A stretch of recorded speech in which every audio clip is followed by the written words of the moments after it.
this point, if that's okay for folks, you should see a little pop-up going on. Great.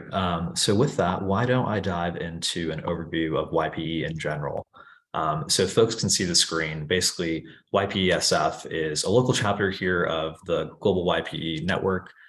Effectively, what we are hoping to do, as mentioned, is increase inroads into the energy industry in general.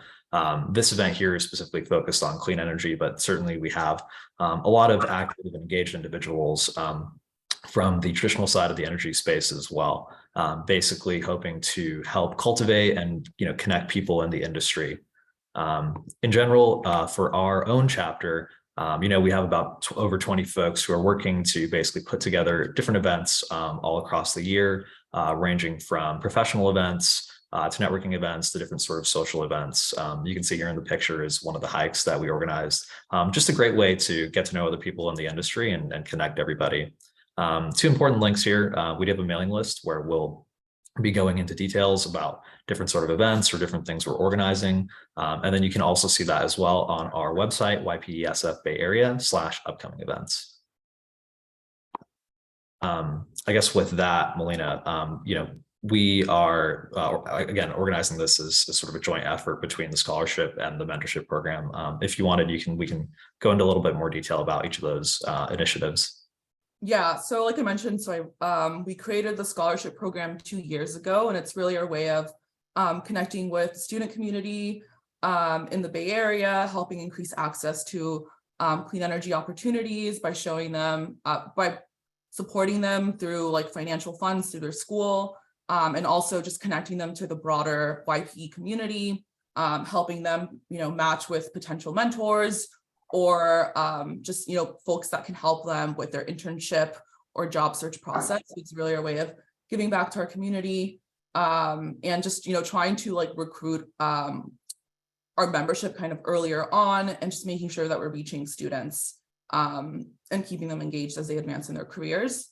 So the scholarship for the past 2 years, it's been 2 awards of $2,500 each. And there's also the component of professional development that we support them with, in addition to the funds. So it's open to all students that are attending institutions that are based in the Bay Area. So that could be a community college or a 4-year university, and you can be remote as well. We know that a lot of people have been remote since COVID, and it's open to all majors. So any academic background is welcome. We just ask that you have, an interest in climate sustainability.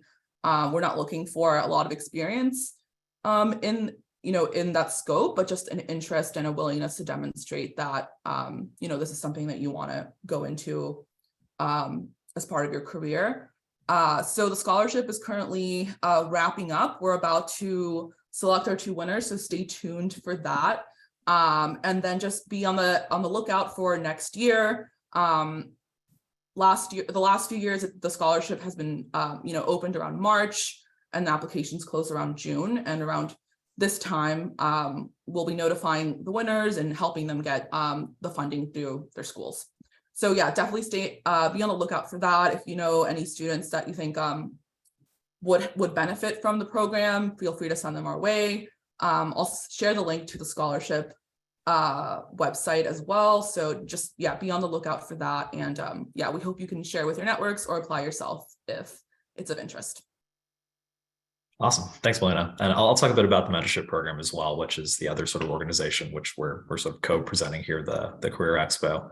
So the mentorship program is effectively, again, very similar to the scholarship program and this platform in general, to help connect folks who are either interested in advancing their careers in the energy space, or are new, or are students, want to get to know a bit more about the space. And effectively what we're trying to do is connect them with mentors in the space, those with typically more experience, 5 or more, just to have somebody who can help guide them through, answer their questions, just kind of be there as a figure that they can turn to if they have any sort of questions or anything of that nature.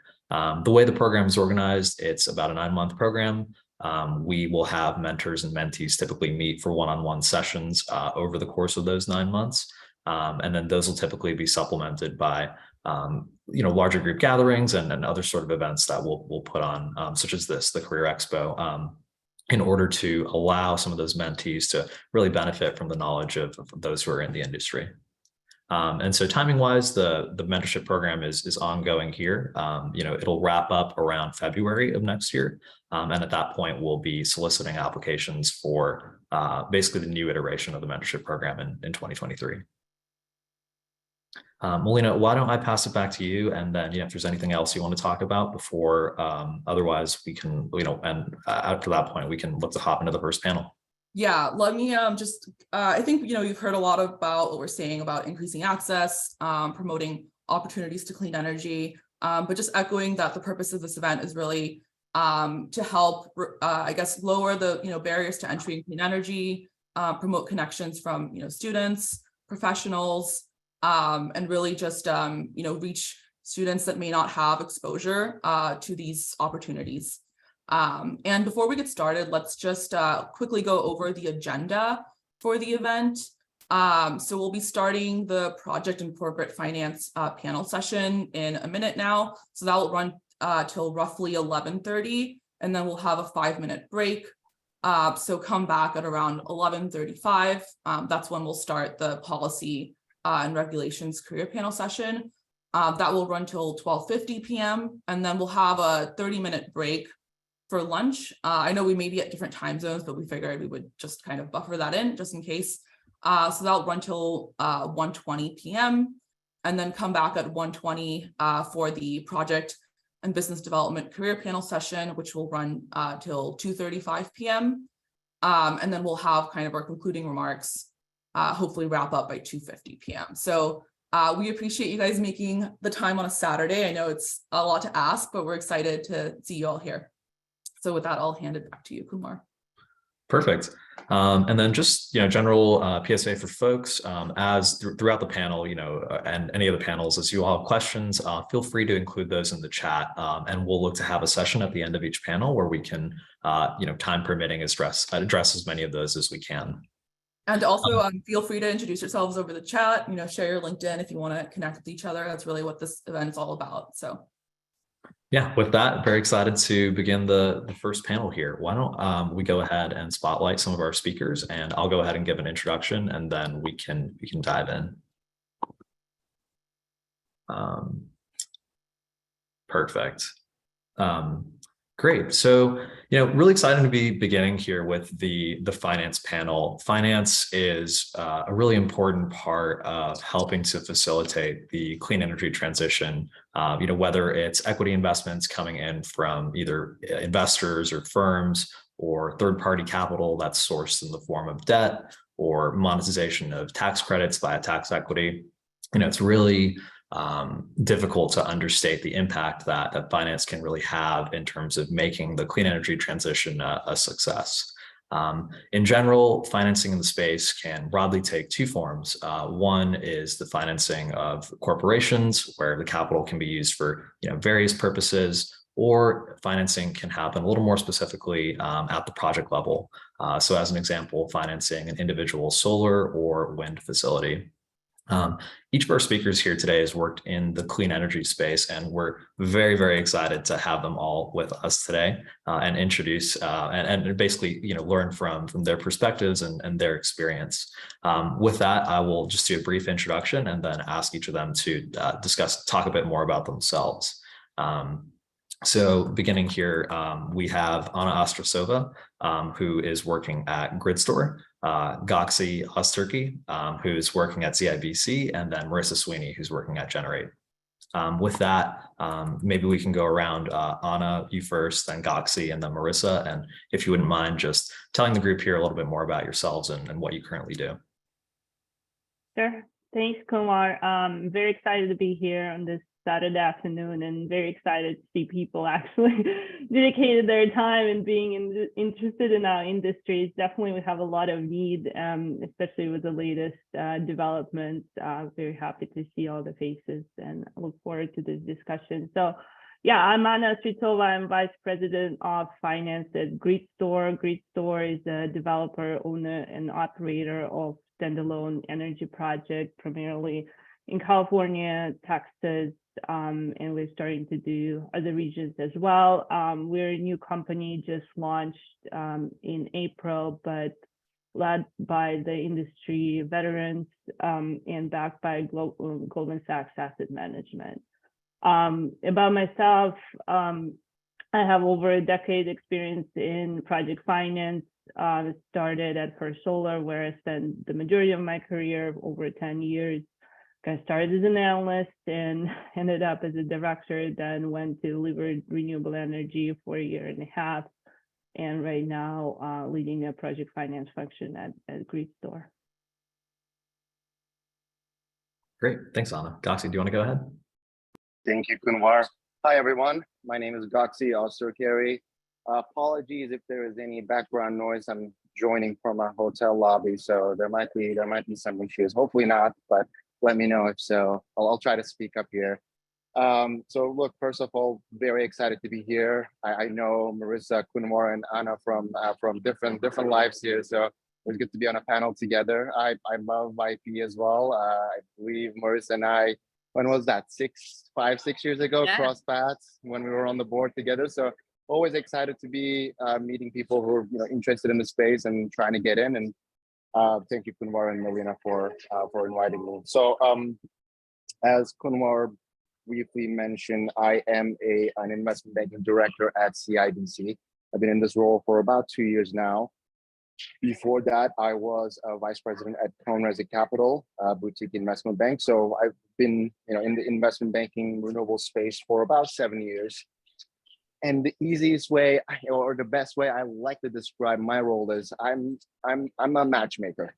I'm a matchmaker between the capital providers and the project developers. So actually, it is very fortuitous that I'm on a panel with Marissa and Anna, because this is exactly what I do. I bring capital providers like Generate with project developers who are doing awesome stuff like Gridstore.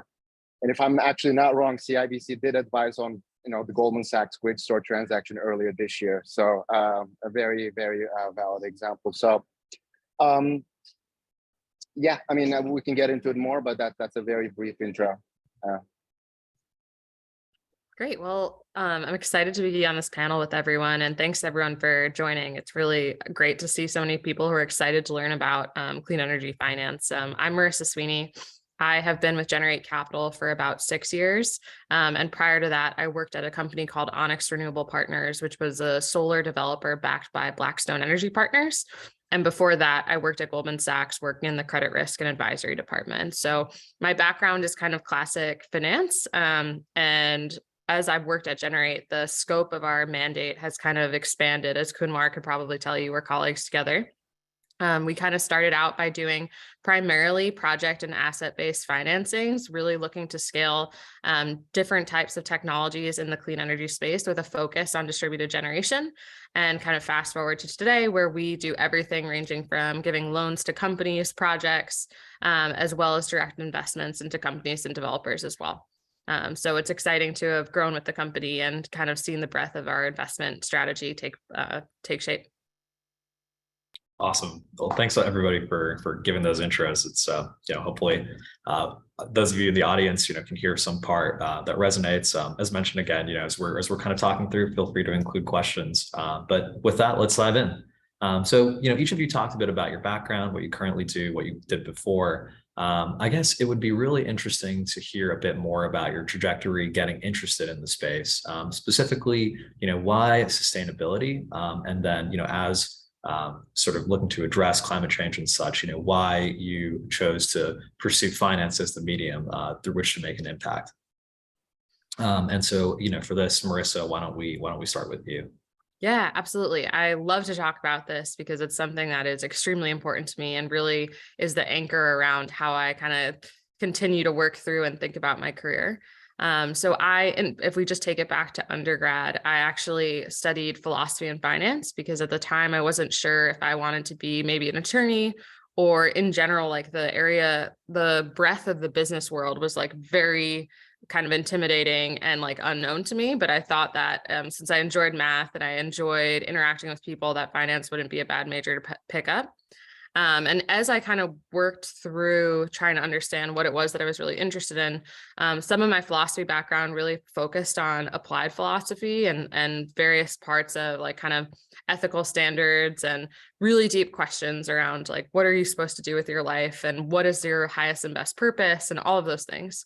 So I felt pretty convinced, even coming out of college, that no matter what I chose for my career path, I really wanted it to be meaningful and I really wanted it to be purpose driven. Now, you don't necessarily have like your first pick of jobs as you're like a graduating senior. So I chose to work at Goldman Sachs specifically because I felt like it would be a good starting point. And it felt like the type of firm where if you join it, you kind of have a lot more avenues afterward. And I frankly was able to break into the space by a friend who I went to undergrad with and who kind of shared some of the similar value systems. He had worked in power and utilities banking and got a job at Onyx when they were first getting started. And then fast forward about a year after he had been there, they were looking to hire analysts. And I had told him previously how interested I was in working in what we were calling at that point, like alternative energy and renewables. So that's how I actually broke into the space. And I would say that it was a little bit of luck, but also just kind of really speaks to how important it is to have a network that's really aligned with your own values and to really seek out the like kind of partnership and mentorship of people who are values aligned, because I don't think I would have otherwise gotten that opportunity. I'm sure I would have found something, but that was really like the game changer for me. Awesome. Thanks, Marissa, for sharing. That's Yeah. really helpful. Anna, if we could turn to you maybe to hear your story.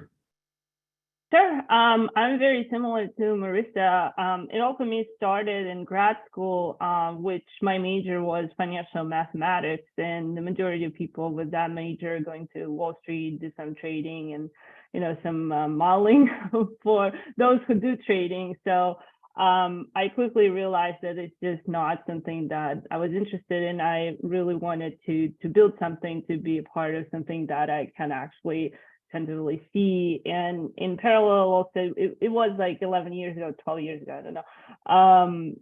Sustainability and energy renewables was very new, very niche, right? I joined an environmental consulting group, which was mostly for undergrads, but they had like a few grad students. So, and then I started taking like extra classes on energy, just like really got fascinated by the energy. And it was also a time of kind of like the country was coming out of financial crisis, wasn't the best time for people with finance degrees to look for jobs. So I would say it was kind of one of the hardest times in my life. I was very determined to get into clean energy.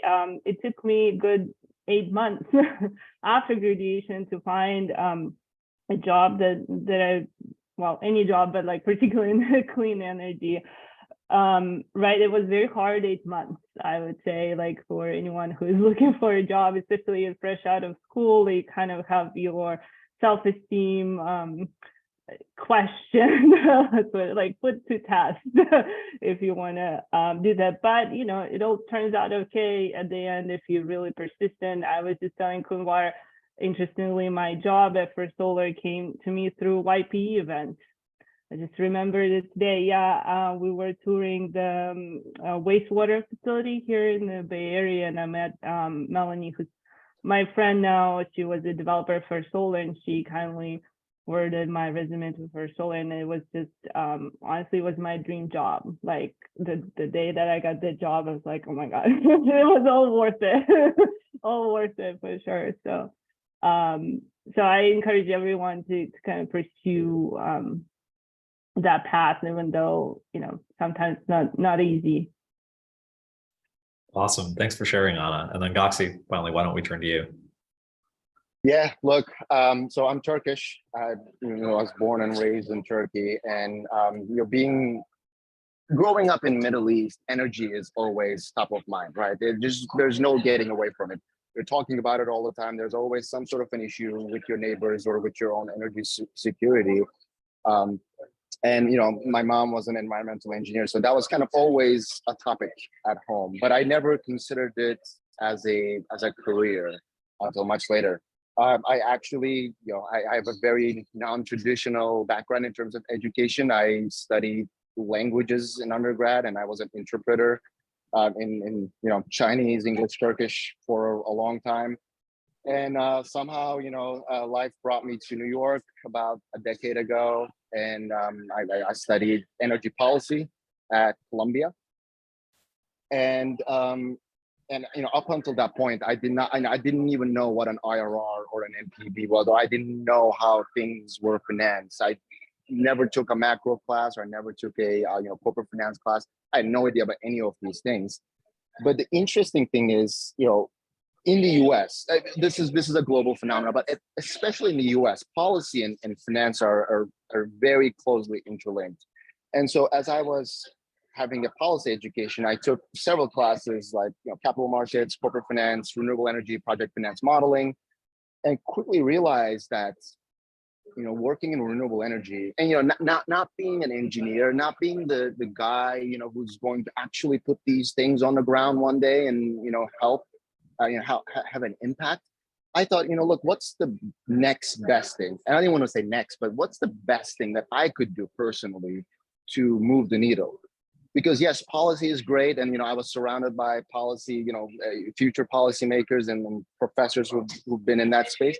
But I think the issue that I saw was things were just really the time period that you need to enact such large ideas in policy was just not for me. I wanted to have an impact today. I wanted a fast-paced environment where I could kind of get things done and move the needle as soon as possible. So that kind of directed me towards the finance space. And obviously, I had to learn all these things that all my peers right now knew from undergrad. I didn't know, again, what an IRR was. So I had to catch up quickly. And I guess I will finish with this. Look, I'd like to think of myself as a renewable energy person first, or an enthusiast first, and a financier or a finance person second, right? I just happen to be good at this and doing this. If I was, raising capital or doing M&A for, say Google or Meta or whoever, like I would not want to do this, right? This is just not what wakes me up in the morning. What wakes me up in the morning is really working with awesome people like, people in this panel, and just kind of having an impact and being able to say, look, I'm working hard, but at least it's towards a good cause. And so I think that's what project finance and M&A in renewables allow me to say, and I love that. Wow, that's awesome. I appreciate all three of you sharing your stories. I mean, I think, the one sort of common thread is that, despite everybody's backgrounds or what you study, really it's the passion and the initiative to get involved in the clean energy space, right? That I think ultimately has brought everybody to where they are today. And, at the risk of sounding cliche, if there's a will, there's a way, right? To get involved. So thank you all for sharing that. With that, why don't we dive into our second question? Understanding finance as being, such a dynamic space, things sort of change on a day-to-day basis based on deals to deals.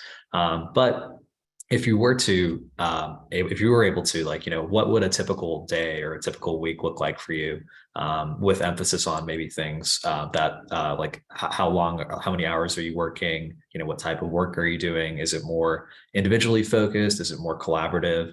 Just getting a bit of color on, I guess, what one might call a typical day or week.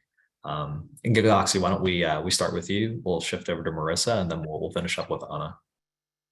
Sure. Start with the banker. Easy, right?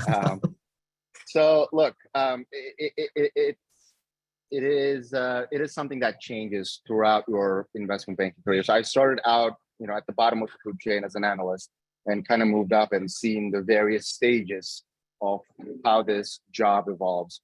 When you first join, your job revolves around building financial models and building presentations.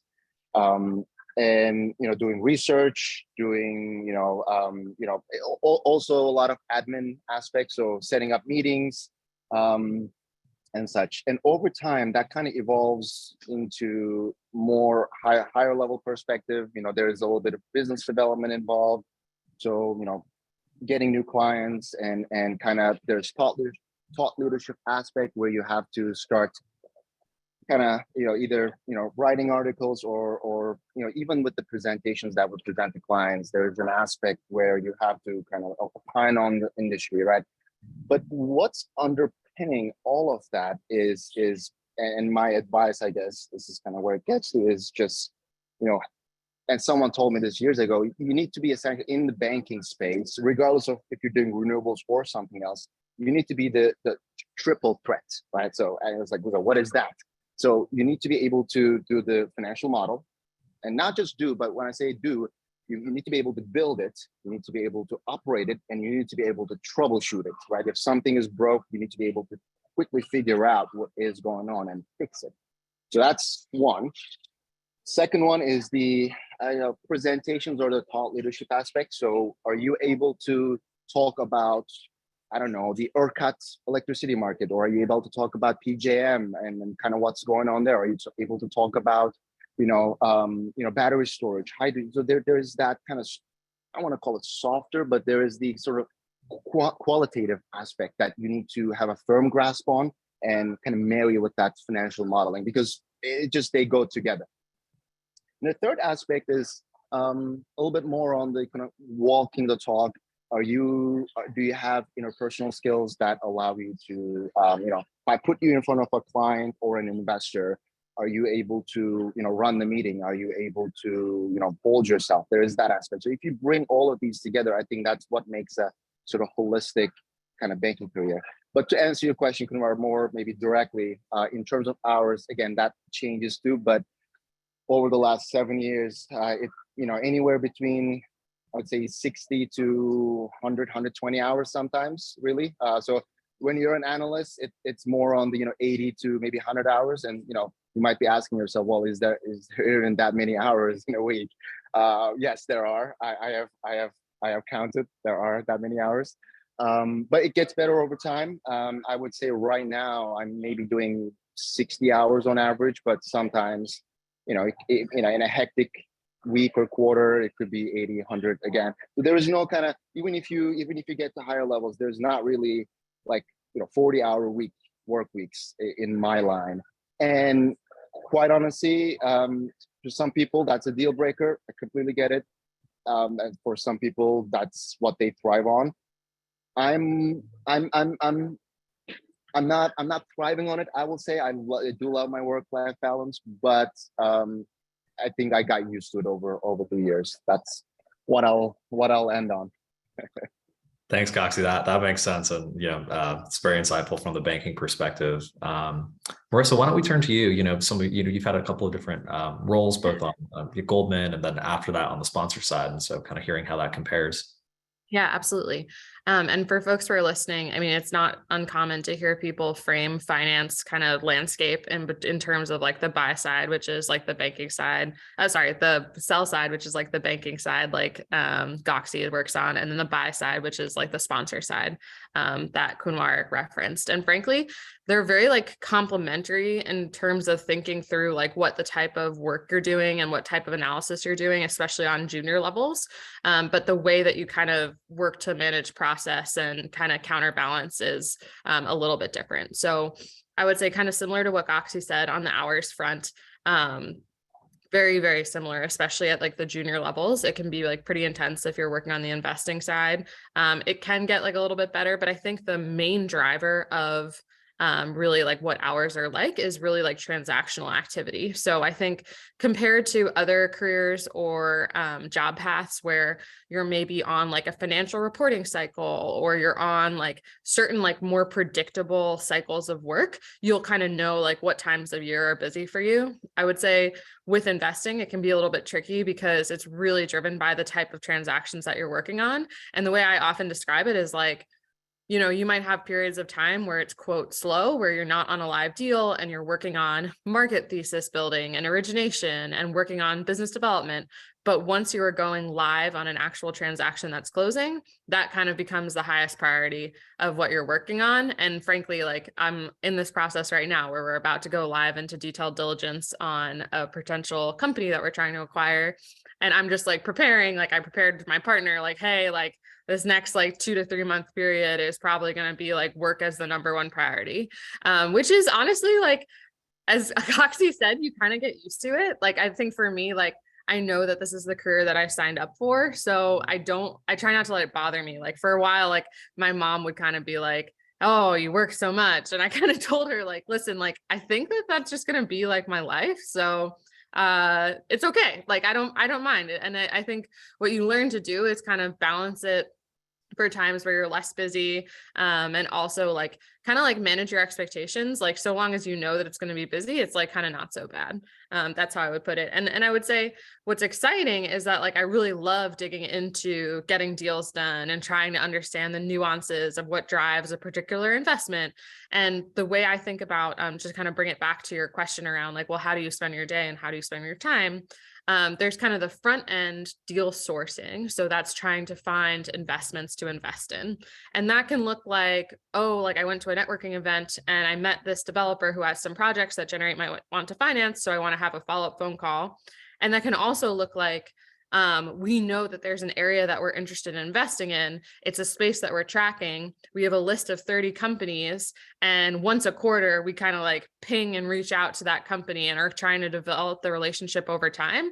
I often let folks know that, like, origination can be like a 2 to 3 year game, really. Like, you might not necessarily, especially from a capital providing perspective, you kind of have to be reaching out to companies before they're even ready for your capital in the case of Generate Capital. So it really is kind of like an ongoing process. And then in terms of actual transaction execution and diligence, that's when you're looking to actually close a transaction, when a deal is going to get done. The first, like, kind of piece of that is like the fundamental negotiating aspect around getting agreed upon terms with the counterparty. And that process usually happens over, like, call it like a couple week, month-long period. And then once you kind of have the basics of what you think you'll transact upon, you'll move into a more detailed closing process, which is oftentimes where, like, a lot of the heavy hours and process and diligence comes in. And that's both managing the external counterparty, so actually making sure that you're getting all the information that you need from the company or the asset owner, and then also managing the internal process. So most investment firms have what they call an investment committee that reviews decisions. So as you're kind of moving the external and the internal processes along, you're wanting to ensure that everyone is in lockstep and the deal that is forming and coming together is something that ultimately your investment committee will be comfortable with underwriting with and will be agreed upon as far as it being a good potential investment. So it's a lot of stakeholder management and a lot of process management, kind of in the actual deal doing process. Thanks, Marissa. That is really insightful to hear. And then Anna, I get for you as well, it'd be awesome to hear, having spent time at First Solar on the development side and some of your subsequent roles as well. And even within First Solar, you being a part of different sort of verticals within the finance function, how, the typical day or week changed for you and the type of work you were involved with. Right. I actually started at First Solar as FP&A analyst, right? So more on the financial planning side. I would say the hours were bad. And I think it was just because the management of the group was just really, it shouldn't have been that way, but it was just really driven kind of management. So we would sometimes like pull all-nighters even on FP&A side. So when I moved to project finance side, wasn't much different. I mean, there I do want to echo, Marissa's and Goxie's comments. Like, when you start, it's definitely a grind, right? Like, you start as a modeler and you do all sorts of numbers day in and day out. It does get better, I think. For me, the key skill that I think I developed over the years is a multitasking skill, right? I multitask all the time. My one part of my brain thinks about work, the other part of my brain thinks about my kids. I work on the soccer field, I work on the ice skating rink, like, in the car, everywhere. It's just multitasking all the way. But, if you love it, if you enjoy what you're doing, sometimes it's, burdensome, but most of the time it's exciting, right? You're building something new, developing something new. So it's just lifestyle that I guess people choose. I would also add that it's very, for me, the whole project finance function development is very bizarre career trajectory in terms of you start as this modeling geek and all you do is modeling and numbers and presentations and in different drafts, and then you move into actual negotiation, which if you think about it, it's very different skill set, right? It's more of a people skill set as opposed to the numbers skill set. So people who actually pursue project finance career who is successful kind of have to develop both of those skill sets. And it's not, doesn't come naturally to a lot of people. Some people are more stronger on the business development side and kind of like building key relationships and making sure that you have like financing parties, M&A and everything.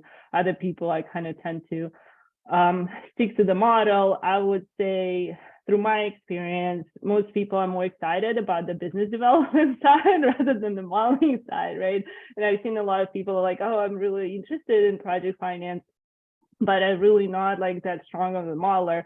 And what I would say is that unfortunately, that is not a strong candidate or not a strong career path for you then, because you really need to start with the fundamentals of being able to understand the models, build the models, like Roxy said, troubleshoot the models to really kind of help the deal team, making sure that they're making the right financial decisions, right? And then you kind of progress over time into more senior roles, and then you start just reading a lot of documents, like hundreds of pages of documents. That is completely different, right? And then after that, you start on this relationship building train. It's just like talking to people, like Marissa described, different companies, different investment opportunities, so on and so forth. So it's very kind of multifaceted expertise, and it's actually very exciting because you get to see like whole different parts. Thanks, Anna. That's great. This is probably a great moment to, kind of relate to one thing that's been brought up in multiple responses, which is, the need to sort of have this good quantitative understanding with, understanding these models. And, this is actually a great place to plug that the second part of our Career Expo, which will be held on December 10th, the finance function will actually be bringing in Pivotal 180, who's a modeling company, and helps a lot of people who are interested in getting into the space and building up their modeling chops. And so we'll have the founder from Pivotal 180 coming in and giving about an hour talk of some of the basics of project finance modeling. So again, that'll be December 10th. We'll send out some subsequent communication here about that next week. But if that's something you're interested in building your skill sets in, certainly hope to see you there. I think one other commonality that I heard in most of these responses was, how a lot of basically the workflow is really deal driven. I guess to talk maybe about something, fun is, it'd be great to hear maybe over the course of your careers what, that you're able to talk about what your sort of favorite deal was and, what made that interesting to you and maybe like, the aspects of the deal that you were involved in. Marissa, maybe we can start with you on that one. Yeah, happy to. So a deal I'll talk about, it was actually one of my first deals when I was a first year analyst working at Onyx. So if folks may or may not recall at this point, I might be dating myself, but there was a really large solar company called SunEdison that actually ended up going bankrupt in, call it Q4 of 2015. And at the time, Onyx was in the business of trying to acquire commercial and industrial solar projects. And there was this portfolio of assets that SunEdison had been trying to sell that we had bid on 3 separate times, and we kept losing because our cost of capital was too high. And finally, when SunEdison actually went into bankruptcy, there was the same team still charged with selling the assets. And because we had a specific tax equity facility set up to take in commercial and industrial rated credits, we were one of the only credible buyers for this portfolio of distributed assets. So to talk about like a first live deal that you work on, it was almost, I want to say 200 megawatts and 300 separate projects.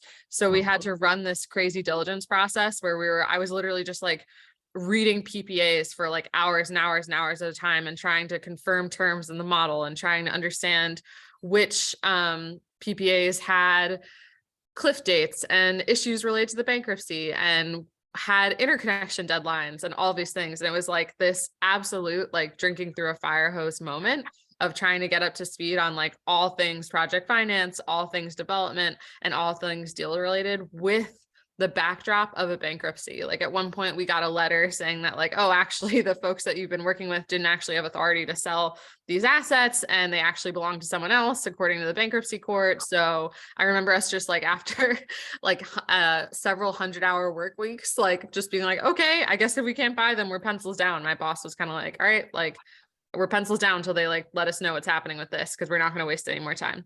So it was just definitely one of those like roller coaster deal processes. And we ultimately ended up closing it. And because there were development assets, Onyx then had to build out the assets. And I actually like left the firm by the time we were actually working on the build out, but several of my colleagues and now friends like kind of worked on that. And it was pretty cool to see how like you could go from like losing every bid to there's a change of events and suddenly like you're the exact right buyer, and seeing that full kind of life cycle of that deal was a really, really educational experience. Also just understanding kind of like what can change with development assets, et cetera. It was pretty fantastic. So I always shout that one out because I think that like was really like a game changer type deal to work on so early in my career. That's an awesome story. Yeah, I love hearing about the sort of twists and turns there as part of as the deal progressed. Anna, how about yourself? Let's see. I think I'll talk a little bit about the deal that Kumar, you and me done first, or a couple of them. I think the best deal that you remember is those like a short fuse deals that just come to you and they're like, you just need to do it in 1 month, 2 months, and you have to from 0 to 100, right? And sometimes it works, sometimes it doesn't work. And I think it's very telling for the deals that do work and go kind of on those very time crunch timeline is how teamwork is important.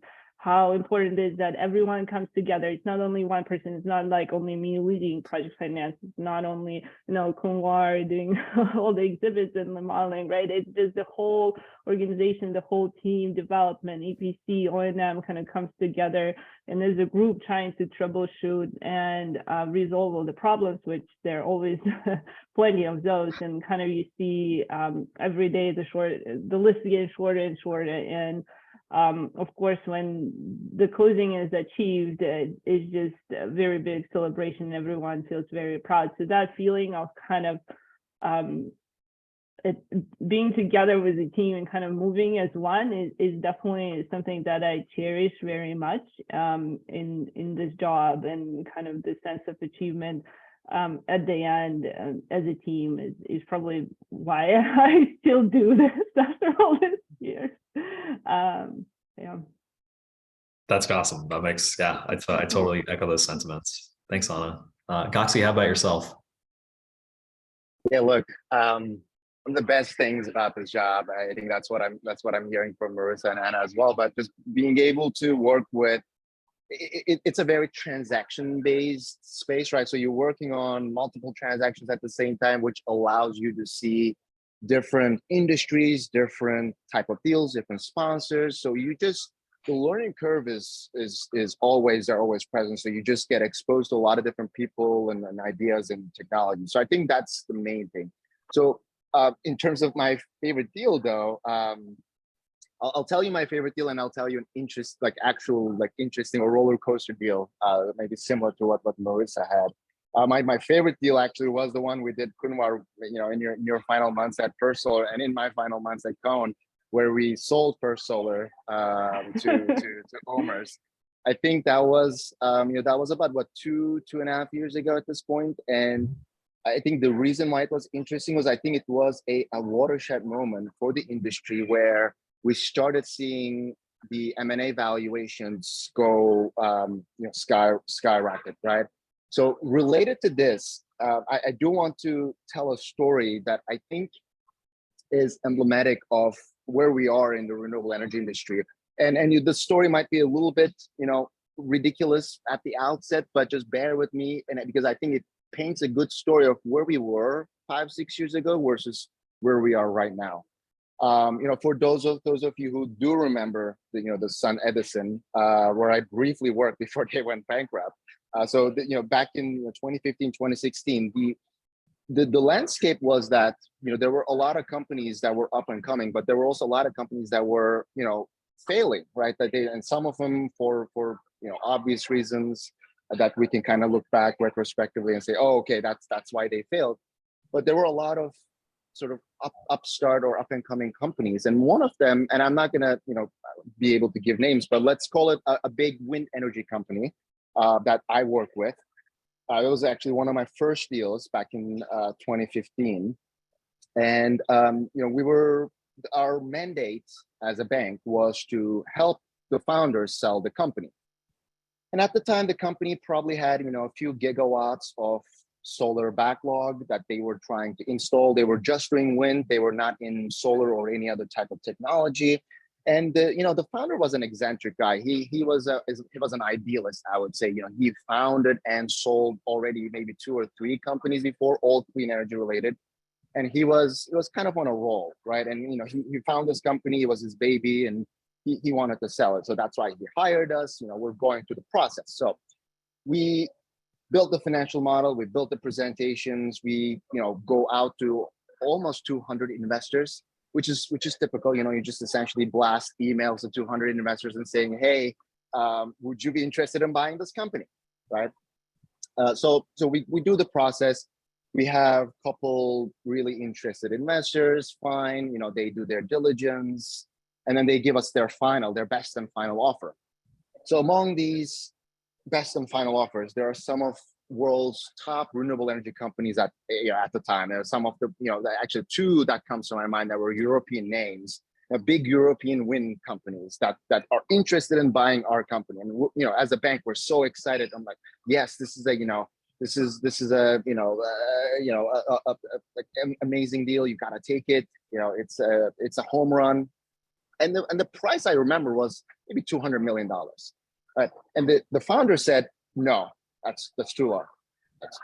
And for the market at that time, it was an amazing price. It was just, we were like, you're crazy. You got to take this. You're just never going to find this price again. So he was like, no, that's not my price. I'm not going to sell it. But we're like, but these are amazing, 2 amazing buyers. You're going to grow, and maybe in a couple of years. He was like, no, done, like just off the table.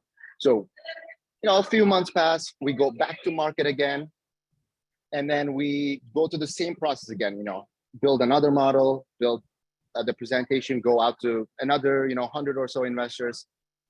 And then same process, we get two or three good offers. And this time the price is around $350 million.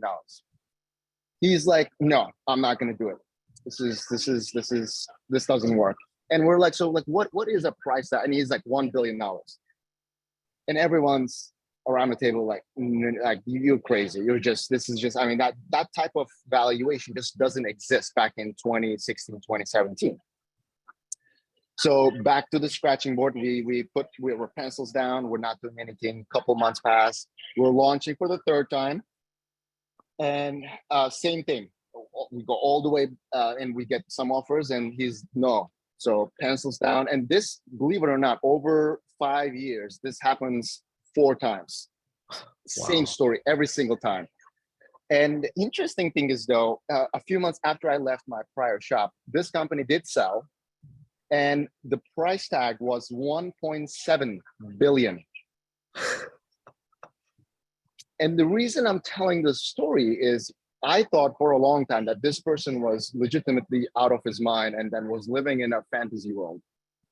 But, when this deal was announced, I looked back and I kind of just thought about everything. And I thought that, look, first, tenacity, kudos to him for really sticking to his guns and really kind of waiting out. And 2, tells you a really good story of where we are in terms of industry and how far we've come from, those early days where everyone was, scrappy, and we're a little bit still scrappy as an industry. That's always a good thing, in my opinion. But I think right now we're in an environment where there are so many investors that are looking to enter the space, and not all of them were as early as Generate, right? Some of them just it dawned on them just now, and they're like, oh wow, there's a sustainability thing, we better enter it quickly. And those type of investors don't shy away from dropping billions of dollars to make sure that they are in the space. So the moral of the story, industry is in a good place. And for those of you who are looking to get into the space, either in a financial function or elsewhere, I would say it's also a great time to probably, cook your own ideas, do your own thing. And I don't see, and I would be curious to hear others' thoughts. I don't see, the train stopping anytime soon with the new bill passing. So I think the best days are still ahead of us. So that's, I'll leave it there, but fun times for sure. Fun times. Yeah, certainly. Thanks, Goxie. Appreciate that story. Yeah, it is. I'll definitely echo those sentiments. I think with some of the policy tailwinds, which hopefully we'll touch on a bit later in the policy panel. It's definitely an exciting time to be in the industry and seeing how valuations and interest in the industry has grown over the past few years, and even before that has been very validating. So appreciate all those stories from all of you, and yeah, very excited to continue working in here, and excited to see all the sort of faces here on the expo and folks who are interested in either advancing their careers or getting involved. I guess with that, why don't we dive into our fourth question here? It'd be great to hear from each of you about what your favorite aspect is about working in the finance space. And I know we've touched on this a little bit. If your answer is the deals, for sure, that makes sense. And it can either be this role, it could be a previous role. And in addition, it'd also be great to hear what has been an aspect that's been most challenging in general for you, or an aspect that you've kind of feel like you've had to, maybe weren't initially good at and had to spend some time working on in order to improve. And then for this one, Anna, why don't we start with you? We'll go to Goxie, and then we'll finish up with Marissa. Yeah, I think I already spoke a little bit about the teamwork. I think the other aspect that I really like about this particular role is that as an owner of the model initially, and the kind of owner of the financing process, you get to learn about everything about the project. You get to talk to everyone within the organization, outside of the organization, all the consultants. You basically can learn and should learn about what makes the renewable project successful. What is a good project? What is a bad project? What makes a good renewable energy business? What is not so much, right? And you build those relationships, and you basically become a mini expert in every field, right? Because when you're going through a financing process and some issue comes up, it's not necessarily the issue with the credit rating or interest rate. It's more like force majeure or some O&M, the stuff that some permit that you have no idea what they're even talking about initially. But to be able to solve those problems, you actually have to go and learn about it to the extent you can, right? And make sure you craft the right message. So over the years, you see a lot of things, and mostly I learned how to resolve all those problems, right? And also the years you develop kind of this almost like a fifth sense of okay, this will be a big issue, this not so much, right? And that's what makes I think people successful in this role, kind of being able to judge based on the experience what is a good project and what is maybe not that much. That makes sense. Thanks, Anna. Goxie, how about yourself? I think so. I talked a little bit about the exciting parts. Maybe let me mention some of the challenging parts of this. I think for me, the part that is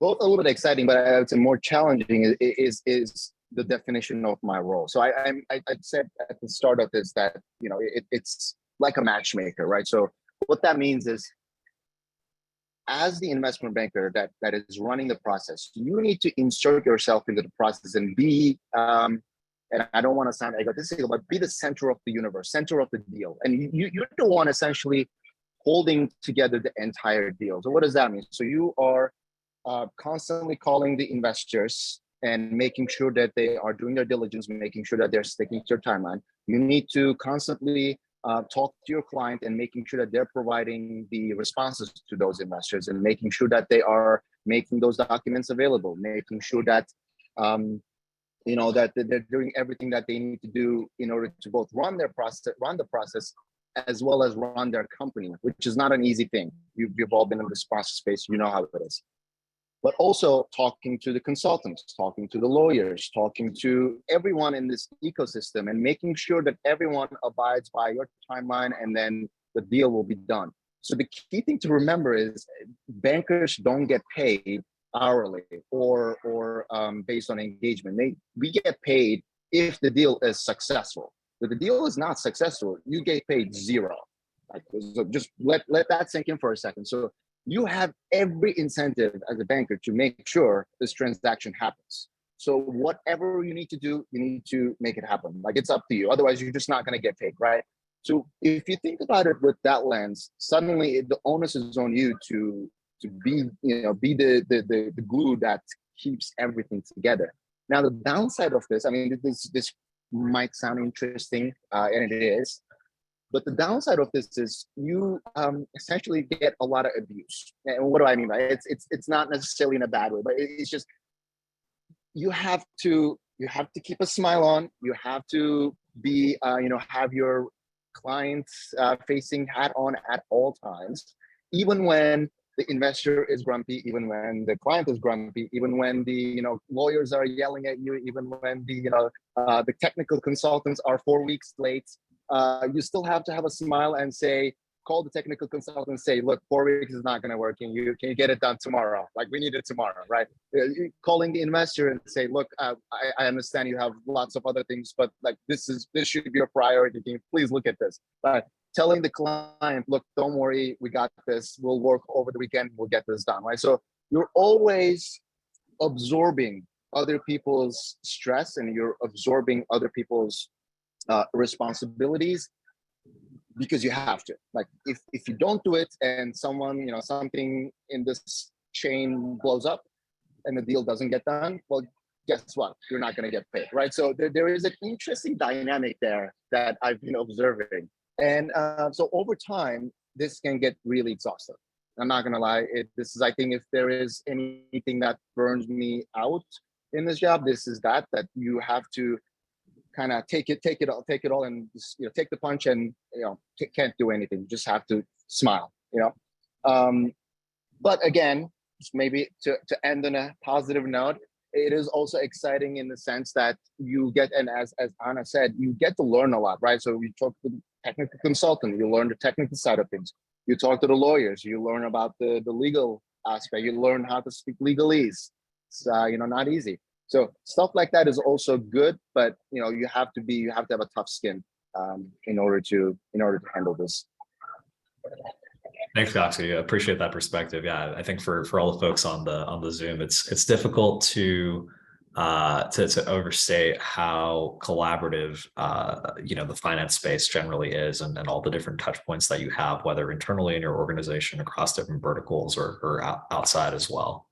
Marissa, why don't we turn to you to hear a bit more about your favorite and your most challenging aspects of working in the space? Yeah, I think I'll start with the challenging first. I think the way that Goxie puts it is kind of apt, where it's just like you're oftentimes just feeling like you're just like getting beat up on all fronts. And this can be the case when you're an investor as well. One thing is, like, just because you do a deal, it's not necessarily like that the deal is over. So as you get more senior in your career and continue to invest, you continue to like add on things that are related to your day-to-day work. So that's like one thing that I've found, like, oh, wow, like this is different from when I was more junior, is that you now have to manage the actual portfolio positions that you've invested in.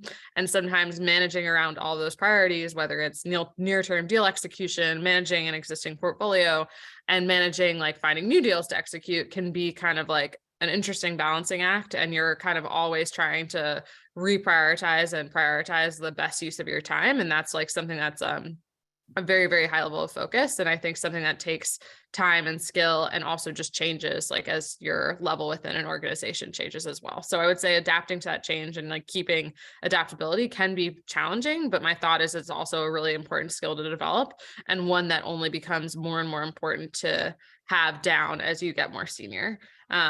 So that's what I would say is like pretty challenging. And then as far as what I enjoy, I would say one, like, this is probably, as Goxie, I really liked how you said, like, I'm a renewables enthusiast first. I think one, like the people in this space are pretty phenomenal. I mean, and I think that's something of like kind of making your own luck as far as taking the time to do things like YPE, show up for panels like this and meet people and really be out there. But I've just found that the people working in this space are just so kind of uniquely inspiring and just like good folks. And that's a lot of what kind of keeps me excited and enthusiastic about continuing to expand my career and kind of develop within the space. I'm always so impressed by the like variety of entrepreneurs and folks that really, yeah, I mean, to hear Goxie talk about that one client who like really believed his business was worth $1 billion. Like, I don't know, like there's something really inspiring, like working with people who are so motivated and so driven and being surrounded by that type of energy. So I really enjoy that. I would also say like more specific to the team dynamics. I really appreciate that like deals are very much the type of exercise where like no one's crossing the finish line alone, whether you're the analyst like deep in the weeds of the model, or you're the VP who's trying to like manage all the work streams and make sure that all the various constituents are happy, or even the MD like leading negotiations. Like everyone's work kind of builds upon each other. And that's like, honestly, like I've always been more of a group project person than like a solo contributor type person. So I think that also kind of plays into a lot of like why I enjoy the work. It's like highly social work, but also like very technical, which is like a really, really good kind of like combination for me personally. Thanks, Marissa. That's great insight. Yeah, and I completely echo that as well. I mean, it is very collaborative, but at the same time, I mean, just given the caliber and the quality of people who are involved in the industry, I mean, it's very humbling. And yeah, you know, again, it's for me too. It's a big aspect of what makes me want to show up is the people we work with. Yeah. So I guess with that, why don't we move on to the next question? You know, we've talked a bit about what everybody does, you know, what excites them about the space, some of their, all of your experiences, you know, for folks looking to now enter into the finance space, you know, what, I guess, would you all say are some effective strategies for finding a job in the field? You know, when folks are thinking about either the recruiting or the hiring processes, any sort of advice that you can give for them? And for this one, Marissa, why don't we start with you? We'll go to Anna, and then we'll wrap up with Goxie.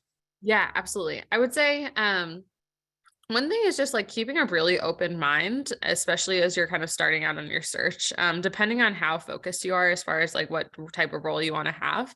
I think like casting a wide net and doing things like attending this event and getting a rundown around what all the things are that are possible is like kind of a good place to start. I think it was great to hear Anna share how she actually like got introduced to First Solar through someone that she met in an event, because it really can be like the most like random interaction that like gets you your new role, and you kind of like don't necessarily know where it's going to come from. So I think it helps to, one, keep that open mind, and two, kind of make your own luck. Make sure that you're showing up to events. I think especially if you're at the more junior level, it can kind of be easier to access the types of roles that you're interested in, because I mean, kind of like knock on wood, like current recession pending, like aside, there's just a ton of junior hiring that is probably likely to continue to happen, especially with the tailwinds from the IRA, et cetera. And I think that the nice thing about renewables specifically is like you can go and work for a developer. You don't necessarily have to start at an investment bank or at like in like kind of a more traditional like buy side like investing type track like other industries. I actually think like so much is being built in this space that like the most sophisticated developers also have super sophisticated finance teams, and that's kind of like how I was able to get into the space and like ultimately able to move into the investing side. So I think that keeping an open mind and really like looking at opportunities through the lens of what is likely to give me the type of exposure, as opposed to like, this needs to be like the perfect job opportunity for me, I think is probably like one of my biggest pieces of advice. Another thing that we touched on is kind of the importance of financial modeling. I think the great news, and I'll let Goxie talk a little bit about this, but I think the great news is like in this day and age, there's so many resources that you can kind of use and self-study on your own time that you're probably in like a world of difference compared to someone trying to break into a space cold, call it like 15 years ago. So then the great news is like, even if you feel like you're not necessarily up to speed on those things, there's a lot of mileage that you can get out of like 50 to 100 focused hours of self-study, that I think it's really important to like encourage people to not let that be the barrier and not let that be the reason they're kind of like put off from the space. So I would just like really, really encourage to also kind of like stay the course on that front and not necessarily be too intimidated without first like putting in that work and putting in that self-study. Because I think what's interesting is people often have this view of finance. Like I happened to study finance in undergrad, but it's not as if like the finance I studied in undergrad was like directly comparable to what I was doing. Like there's so much subject matter specificity, and there's also just so much context that is like pretty much impossible to get into a classroom setting. I don't think that my like finance degree is like what did it for me. It was the learning on the job, et cetera. And I think that as far as building up that base level of technical skill set, there's actually a lot you can do for yourself kind of to investigate that if that's really what you want. And I don't see it as like this kind of insurmountable barrier, just like given a certain level of like technical aptitude, which I don't think is like rocket science level, or even like, I don't know, like engineering boot camp code level. I think it's maybe like comparable, but I think it's totally doable. And that's like the number one thing that I really always try to encourage people on. Thanks, Marissa. That's really insightful. Anna, how about yourself? I would say just be persistent, right? Be persistent in the way, like I would give the most recent example, like we had a candidate for an analyst role, and he maybe doesn't have sufficient experience, right? But he first of all reached out to some colleagues on LinkedIn and asked for informational interviews, right? Then he asked some people to provide a recommendation letter without like us asking for that, right? But just that, like, it just shows your motivation, right? And I would say when you put that work in, it's not necessarily everyone's going to respond to it, but don't take it personally, right? Like some people will respond to it. I think people mostly don't respond because they're very busy. They have other things on their minds, not because they think, oh, that person's like bugging me and harassing me. Like if that's the case, they probably will respond and say like, apologies, like we can't hire you at this time, but just be persistent if you really want to break in the industry. Everyone is super busy, like we're all working long hours, right? And we really appreciate when the candidates actually put the work in and show that they really want to work in the company that they're applying for. Right. I think with regards to financial modeling, absolutely, that's a requirement, right? Like you just have to do it. I agree with Marissa, and Roxy can speak more to like how to learn it, but it's better if you learn it before the interview and not after, right? Like most of the companies, if you do a project finance analyst interview, give you a test, right? The modeling test. It's the same test over and over again, DCF, revenue, CapEx, OpEx. It's, not rocket science. If you've seen like a couple of these, I'm pretty sure you will be able to build it if you kind of know quantitative analytics a little bit, right? But like put in some work before the interview, maybe reach out to some other analysts in the industry and ask them to share some of the models that they done, some examples, right? Just kind of walk you through it, because if you kind of start thinking about it on the day of the interview, that's a little bit too late. And unfortunately, probably you want to get through to the next round. So good piece of advice I have. Thanks, Anna. That's really helpful. And hopefully our audience members can find that useful as well. Goxie, why don't we wrap up with you?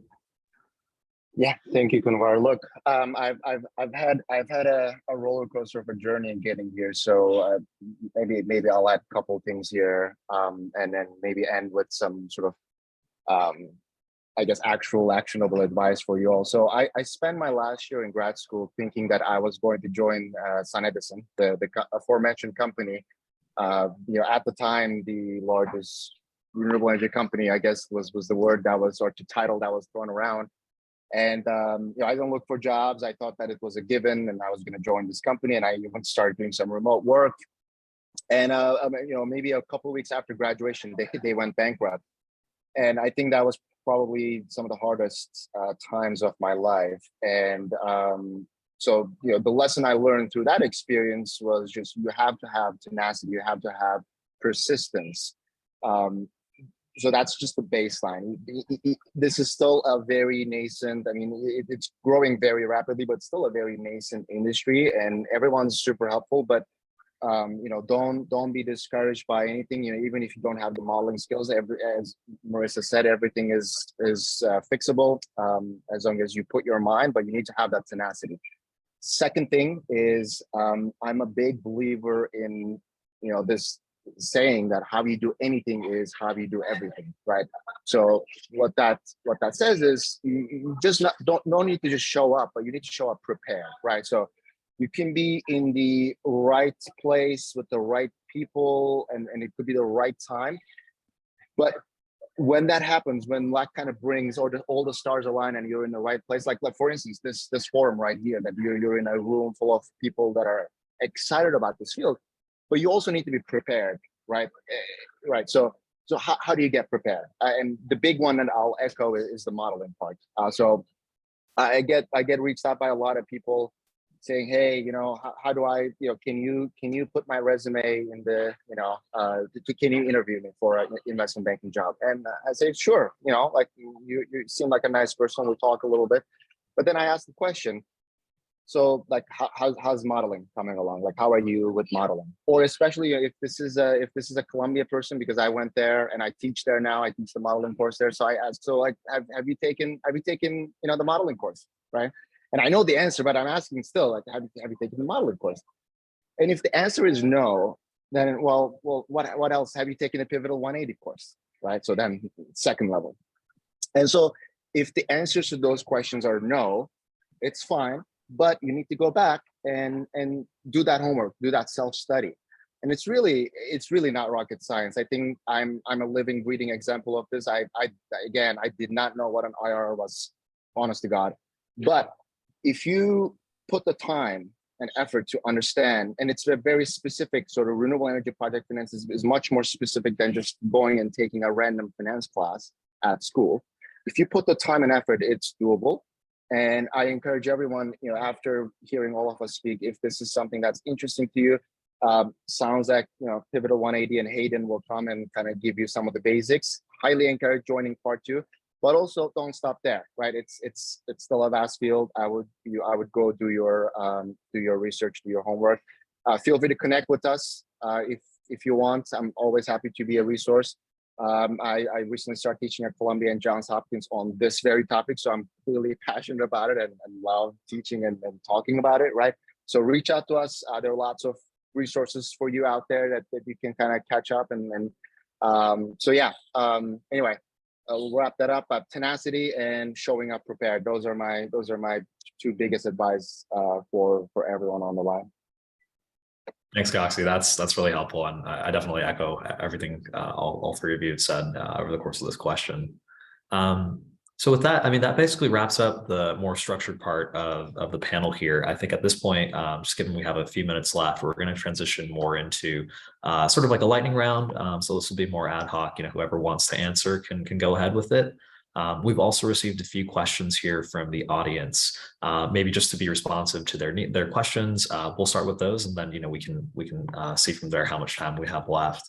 One of the questions that came through was, what skills or personality traits distinguish someone who can be good at this work versus someone who would be great? And I guess for these, whoever just wants to answer can feel free to jump in. Marissa, I think you're on mute. I'm happy to answer. I would say the good to great is really around effort and enthusiasm.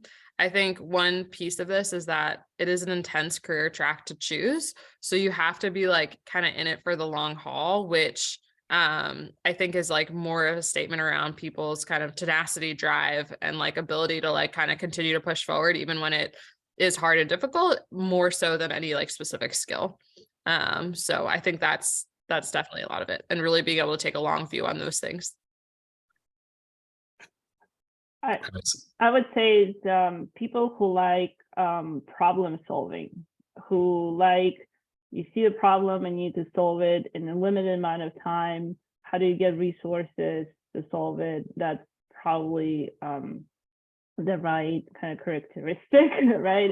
It's less so people who, prefer more like a flow that just has specific milestones and more kind of gradual. It's more kind of ramping up and ramping down, right? And really driven people who really want to build something, right, and see something get be done.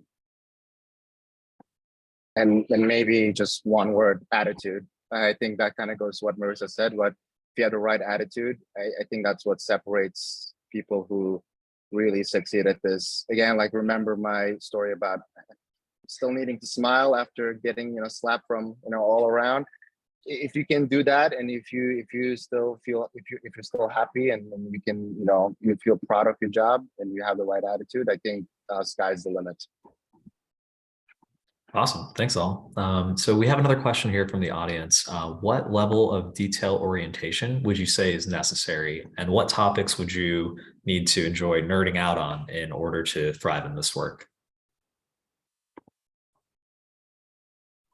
I would say very high level of detail orientation, right? Because even if you think about everything, right, the model, right, one number can lead to mistakes throughout the model and your whole model is off, right?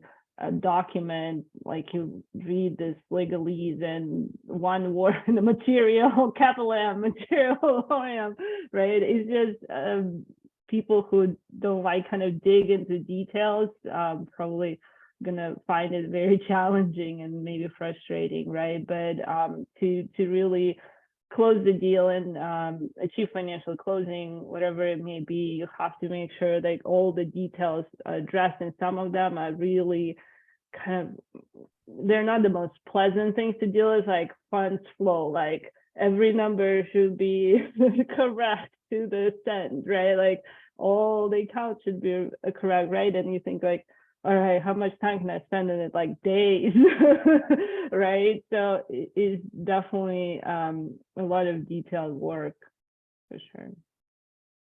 I would maybe add to that. I completely agree with that. I mean, maybe a example.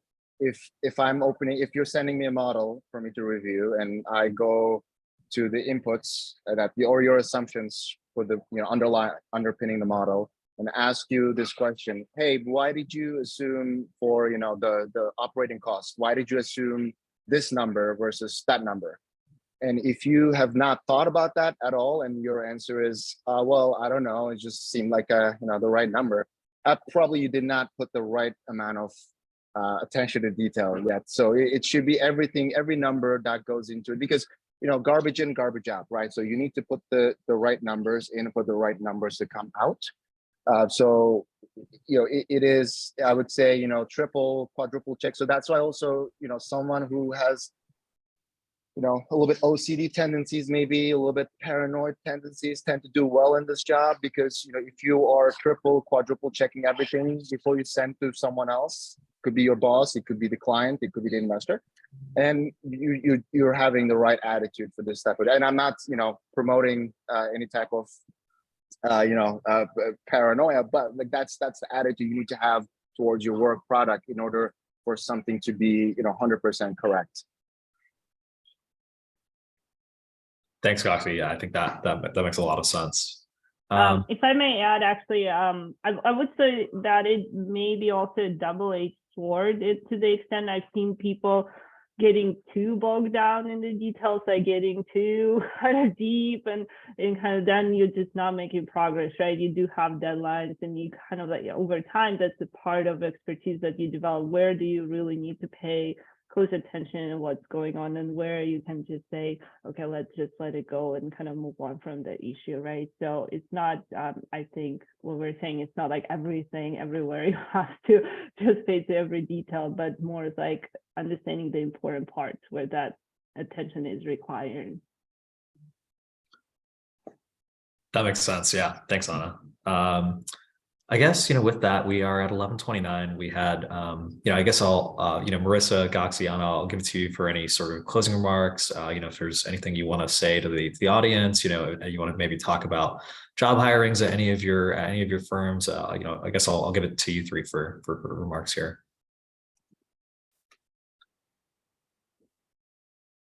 Well, I'm happy to kick off. I would say if this is what you're interested in, like great first step as far as coming out today and like taking the time to understand. I think that developing your view of like the landscape overall and getting a familiarity with the different players and companies that are within the space is like kind of that familiarization is kind of like a big part of the battle. And with that, I would also flag that Generate is always hiring. I'll drop our careers link in the chat. There are a number of roles that are kind of like on the more like entry level end. So please peruse that and please reach out if you'd be interested in anything. Yeah, same here at Grid Store. As I said, we're a new company, just started in April, but we're already 17 people and we hiring like crazy. Hopefully gonna be around 25 by the end of the year. So definitely hiring in my group, an entry level analyst. So if you're not put off by everything we described and actually excited to feel free to ping me. And we're also hiring in other areas like contract management and M&A. So please visit gridstore.com for our open positions and let me know if you're interested in any of those. I'll wrap us up. So first of all, thank you again to Quinwar and Melina for inviting us. We're always hiring as well. Our hiring usually happens at from schools directly, but we do sort of experience hires as well. Usually the requirement is for you to be doing either other types of banking or other types of renewable energy related sort of works. So if that's you, if you fit that profile, feel free to reach out because those type of jobs are usually not posted. The ones that are posted are usually for undergrads or for MBA students. But yeah. Awesome. Well, Marissa, Gaxiana, again, really want to thank you three for your volunteering your time here on a Saturday to speak with all the folks here on the Zoom. Really, I'm sure I've certainly appreciated your insights and perspectives, and I know our audience members have as well. So thank you so much again. And yeah, basically with that, we'll wrap up this the finance career panel, and I'll just put in a short plug here that again, as mentioned earlier, December 10th, we'll be having part 2. We'll be having Hayden, the founder of Pivotal 180, coming in and giving an introduction here on the project finance modeling side. And with that, we'll have a short break. We'll look to begin the policy career panel here, I believe, at 11:35. So thank you, everybody, and thank you again to our panelists. Thank you. Thanks, guys.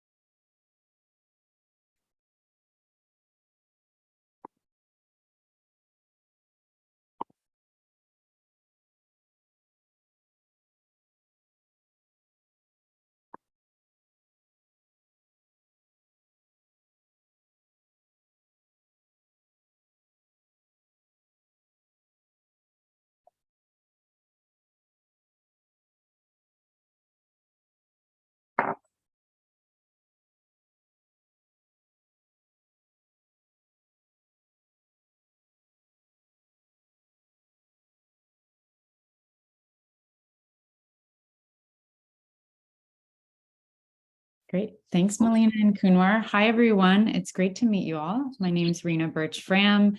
I'm very happy to be moderating this panel with all these wonderful speakers today. I'll go ahead and let them introduce themselves, but we have Joanna Gubman from Urban Environmentalists, Trevor Udwin from Pacific Gas and Electric, Poonam Agarwal from NL North America, and Tessa Sanchez from Tesla.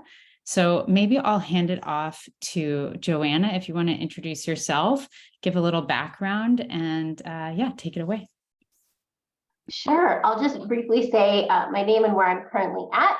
Joanna Gubman, she, her, they is fine too. And I'm the executive director of Urban Environmentalists, which is a nonprofit. We're about 6,500 folks strong at this point.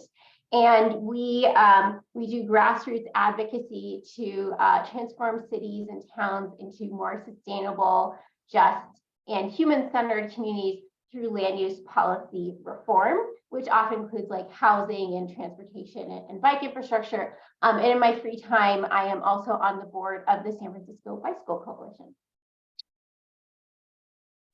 Thanks, Joanna. I'll hand it off to Trevor.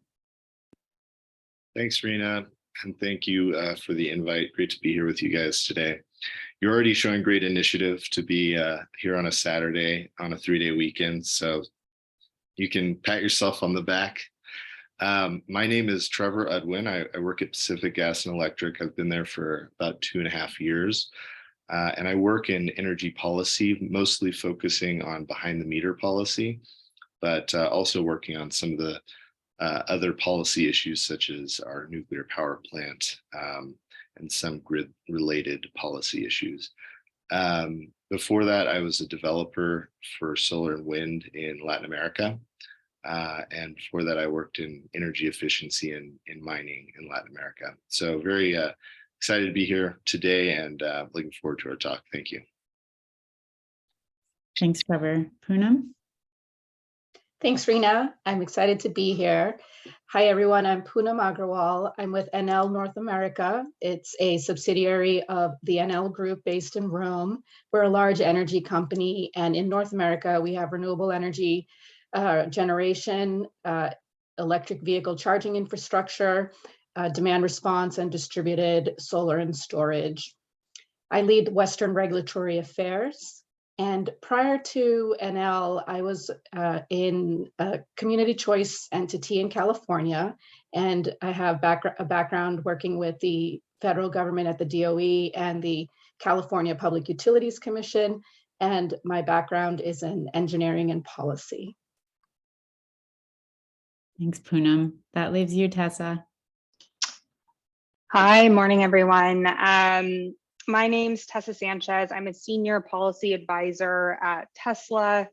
There I focus on charging and clean energy policy, and I lead our local government relations efforts. So I focus on advocating for things like EV-ready building codes and streamlined permitting at the state and regional and local level. And then I develop and kind of hold relationships with elected officials around some of our key business locations in California. And then prior to Tesla, I was at the city of San Francisco. Happy to be here. Awesome. Thanks, everyone. Great to get a little introduction to your backgrounds. And I want to sort of set the stage before we jump into the panel, because obviously we're going to hear a lot about policy and regulation and what it's like to actually work in the space. But what does that even really mean? And I think the really interesting thing about policy and regulation in the energy space is it's so deeply ingrained in the industry. So because particularly if we're looking at electricity, if we're talking about utilities like PG&E, where Trevor's at, these are highly regulated entities that are so intertwined with what's going on at the government and what's going on at the legislature. So we have so many different layers of policy engagement that really impacts this industry and impacts this space. So I think being here, joining us today, it's really important to understand this space, and it's a really fun industry to be working in and function to have. So I wanted to just quickly frame that around, we're so intertwined as an energy industry with policy and regulations. And if we're really even just looking at California, we've got so many layers of regulatory bodies that our teams here interact with. So it's really good to understand it, understand how it impacts your industry, and particularly understand how it can benefit your industry as well, because we're seeing a lot of great incentives coming out of the federal and state level in this space. So finding ways to capitalize on that is really important. So glad we have experts to talk about that today. We are, of course, talking more about the career aspect of being in this space. So I want to kick this conversation off by talking about how y'all got here. So I think the first question is really, what was your trajectory? How did you get into the job that you're at? Share a little bit more about that. So I think I'll kick it off by handing it off to Joanna, and then we can go from there. Sure. Thanks, Rena. So glad to be here. And big +1 to what you just said. I really agree that the policies create a framework in which the entire industry is operating. And what makes sense for industry to do really comes down to what framework of policy we have. So it's hugely important. So for me, I have a pretty wacky trajectory, I guess. And some might argue I have even left this space, but I would say I have not. I'm very much in it. So I got my start, I studied mechanical engineering, and then I went to Navigant Consulting, which is now Guidehouse, and I did energy efficiency programs and energy efficiency policy work there. I then decided energy efficiency was great, but I wanted to do something new. So I did a research fellowship in Germany in solar policy, which was a very big thing there at that time. And came back to the California Public Utilities Commission. So working in solar policy kind of brought me into the policy realm.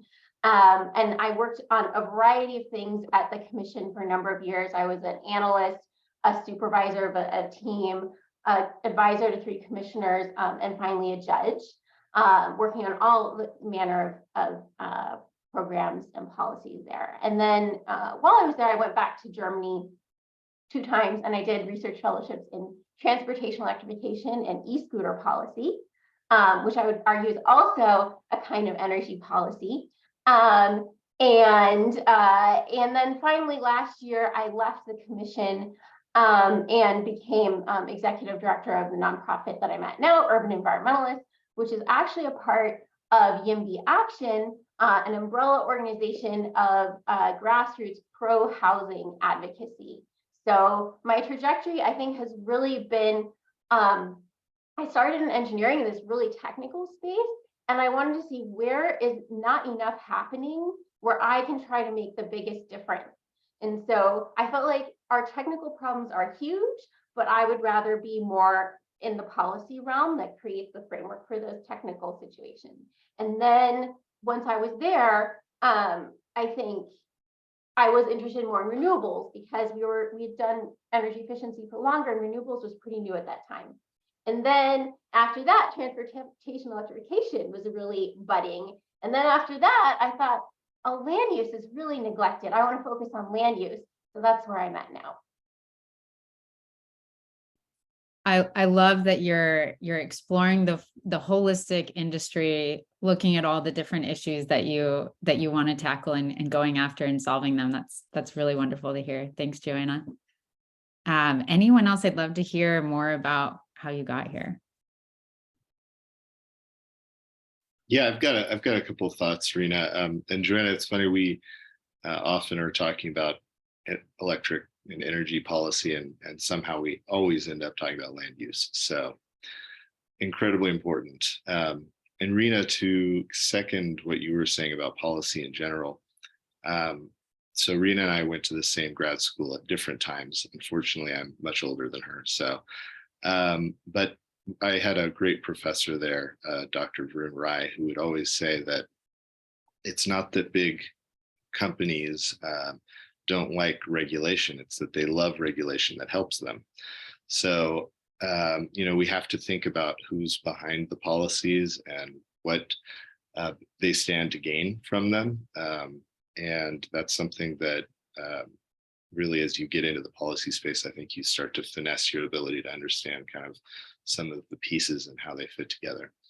So I just, the only part of how I got here trajectory that I like to just highlight for you guys, just because I think it speaks to going out and trying things that you may not think you will try, or that you don't think maybe is in your wheelhouse. Was I went to college thinking I'd go into the Foreign Service, and about a week before the test, I decided that I would become a manager at a rock quarry in Puerto Rico instead. And I don't know why, I don't have a good reason, but I did that, and it completely set me on the trajectory that I'm on today. And it's something I'm very proud of. It was a very intense experience. We were using high-grade explosives in the middle of the jungle in Puerto Rico. And I think the other thing I would highlight about that is just that, the policy space is everything, as Rena mentioned.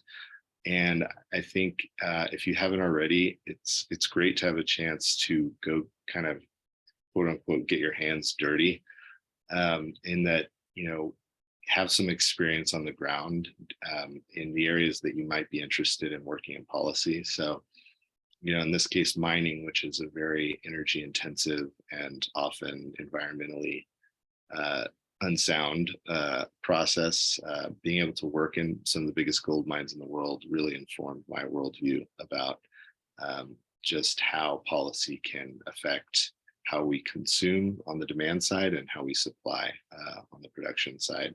So my year in Puerto Rico led to years in the Andes Mountains mining, which eventually led me to want to go to grad school for policy. So that's my theory on getting into something is just give it the weirdest angle you possibly can, because it'll probably lead somewhere interesting. I love that. If that's perhaps your one takeaway from the day, is get into the industry in the weirdest way possible, and it'll really inform your thinking. Thanks for that, Trevor. I think I realized at the top of the panel, I did a good job of handing off to introduce everyone else, but maybe I should quickly introduce myself, given that you've alluded to where we made the connection, Trevor. So I am a current I work in business development at Forum Energy. I'm also the co-president of YPE, so very in love with this organization and very happy to be involved with it. I just wrapped up my MBA at UT Austin, where James and I were at school last year together. Good to see you here, James.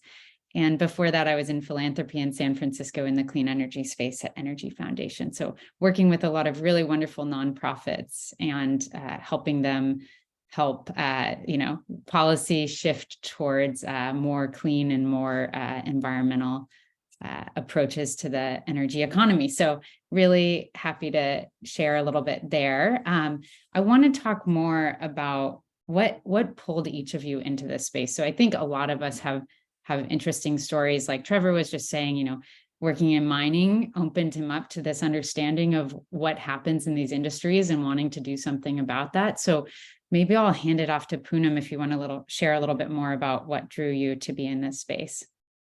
Sure. I started out in a very traditional sort of way. My family moved back to India. And of course, in 10th grade, you have to select whether you're going to be in engineering, science, or biology and medicine. And so I picked engineering. I picked chemical engineering when I got to college because I was born in Bhopal, and unfortunately, Bhopal is known for the Union Carbide accident. And what really interested me was the trade-offs that countries have to make between social and economic development versus the environment. And that really drew me into the space of policy and regulation and development overall.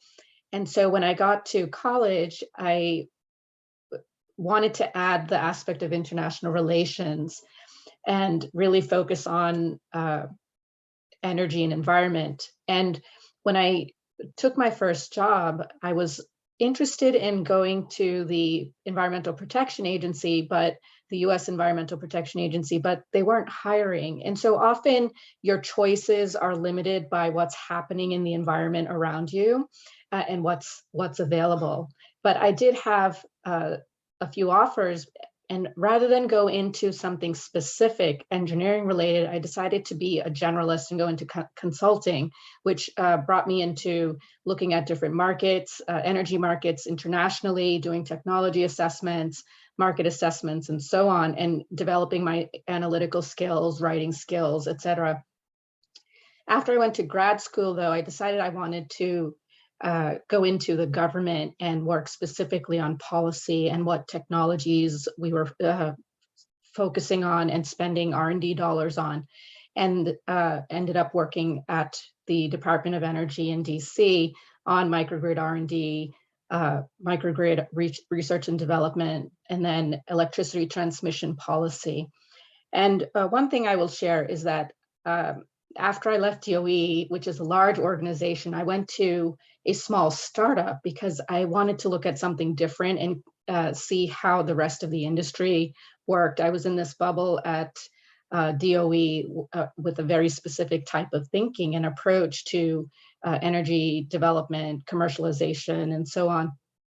And so one thing I would share is that you want to consider what type of organization is a good fit for you, because it was a huge culture shock going from a large bureaucratic organization to a very small startup. But it wasn't the right fit for me, I decided. And then I decided to take a break. I did decide to start a family, work part-time in consulting, and eventually we moved to California, where I wanted to get back into policy. And so that's where I got into state policy and regulation, working on the Renewables Portfolio Standard Program in California, and then later for a utility, a small utility. And I wanted to, having worked in the government side of things, in the public sector side of things, I wanted to get a commercial perspective. And so that's how I landed in NL, which is, as I mentioned earlier, a diverse energy company. And so there's no one way to get into what you're doing. And you have to follow what you're most interested in. And like others have said, try on new things. And if it doesn't work, you can always look to do something else. Yep, agreed. Really good approach. If it's not working, do something else. Make it work for within your life. And I know we'd had planned to talk about this a little bit later in the conversation. For folks in the room, the way we were thinking about this is, why get into the space? How do you get in there? What's the job like? That's sort of chronological. But since you mentioned that work-life balance, Poonam, and starting a family in the space, I'd love to hear from any of you how you think about your role and how you balance it with your life. Or I think some folks like to talk more about work-life cohesion. And if anyone would like to share more around that and how you've been able to balance that and whether you've seen a difference in the different roles you've been in. I'll jump in. I think it really depends. At least it has for me, from being in the public sector and then coming back to the private sector, can really kind of dictate work-life balance and probably like pretty predictable ways. When I was in kind of local government, say work-life balance is amazing. The hours are really predictable. Often, at least at my old role, I was in a union, like really had support there. And there were kind of all of these things that really kind of like protected work-life balance, which is great. Also, big plug, if a lot of times if you work in any level of government, you get a 980 schedule, which means that you often get Fridays off if you work a 9-hour day during the week. So I miss my every other Friday off. But I think it just kind of just depends on like what kind of stage in life you're at and like what you're looking to prioritize. I mean, for me, I was kind of just looking for more of a challenge. And so I wanted to go back to the private sector. And that unfortunately does mean more hours now. But I think as long as you like are able to fit in the things in your life that are really important to you and like keep you sane, whether that be like a hobby or like working out or cooking, like those types of things are incredibly important so that you don't burn out. I think I'll also say like, I don't have children myself, but if you are looking at or start interviewing at a new role and you kind of anticipate that is going to be in the plan for you, then really look right at the get-go when you're interviewing and ask questions about HR policies. What does paternity or maternity leave look like? Like that can also kind of give you a sense of like how supportive your company is going to be and kind of how can like fit in your life. I can jump in on this one as well. So I took, as I mentioned, a few research fellowship stays in Germany, 3 of them. And each time I took a big sabbatical. And I mean, they were themselves sabbaticals, and I took time off before, during, or after. And so that's another way that one can build in work-life balance, is have a little more intensity in the job, but then take some breaks in between different roles, or go and come back. So that's one option. I do also want to maybe double tap on what Poonam said before. Sometimes your choices are constrained, particularly when you're a young professional. There may not be the wide variety of job choices that you would hope for. And it's really hard to find something that meets all of your hopes and dreams. And it's a challenge. I do think it's important to just be intentional. What is important to you right now? Like Tessa was saying, prioritizing how much do I care about my work-life balance, or whatever else, my job growth and my learning, and what industry, different, government tends to have more regular hours, and just to do what is right for you in the moment, and understanding that things may change over time. The other thing that I want to just mention is, I think, again, one can be constrained in one's choices, but just asking, if you just ask for more, people may give it to you. They may say, sure, you can work 32 hours a week. For the first few months of my daughter being born, so I had maternity leave, and then I had a few months where I was working 4 days a week only. And my very first job out of college, or out of, I guess, my master's degree, I fought with HR, and they gave me a couple extra days of vacation. It was kind of difficult, but I got something. I think it's important to be aware of the constraints and how people may perceive it. And as a young person, as a woman, if you're a person of color, it may backfire, I guess, to ask for more, but also it may be a thing that people are not expecting. Or if you do negotiate, if you do ask, you may get something. And we're socialized, particularly women, also people of color, to not ask. And so I encourage you to think about what is possible and what's worth asking for and what really matters to you, and to maybe try going for it. I love that. And I want to just double tap on that, because I think a lot of folks go into the policy space because they're very well-intentioned and they're mission-driven, and they care about what society needs. And I think it's very important, in addition to care about those things, to also care about yourself and your well-being, and ensuring that you have what you need, particularly living in the Bay Area, because of course, this is it's a very expensive, intense place to be. So being able to have a fulfilling role that you care a lot about, as well as being able to have the quality of life that everyone should deserve, is something that you need to sometimes push for and ask for. And so it's good to be reminded that, those are things you can ask for. And hopefully the worst case scenario is just you get a no. So thanks for chatting about that, y'all. So we've talked about sort of why we're in this space. How do we get there? How do you prep for your job role? And I'd love to really hear what has helped you in your job and helped you to be successful as you got into that role.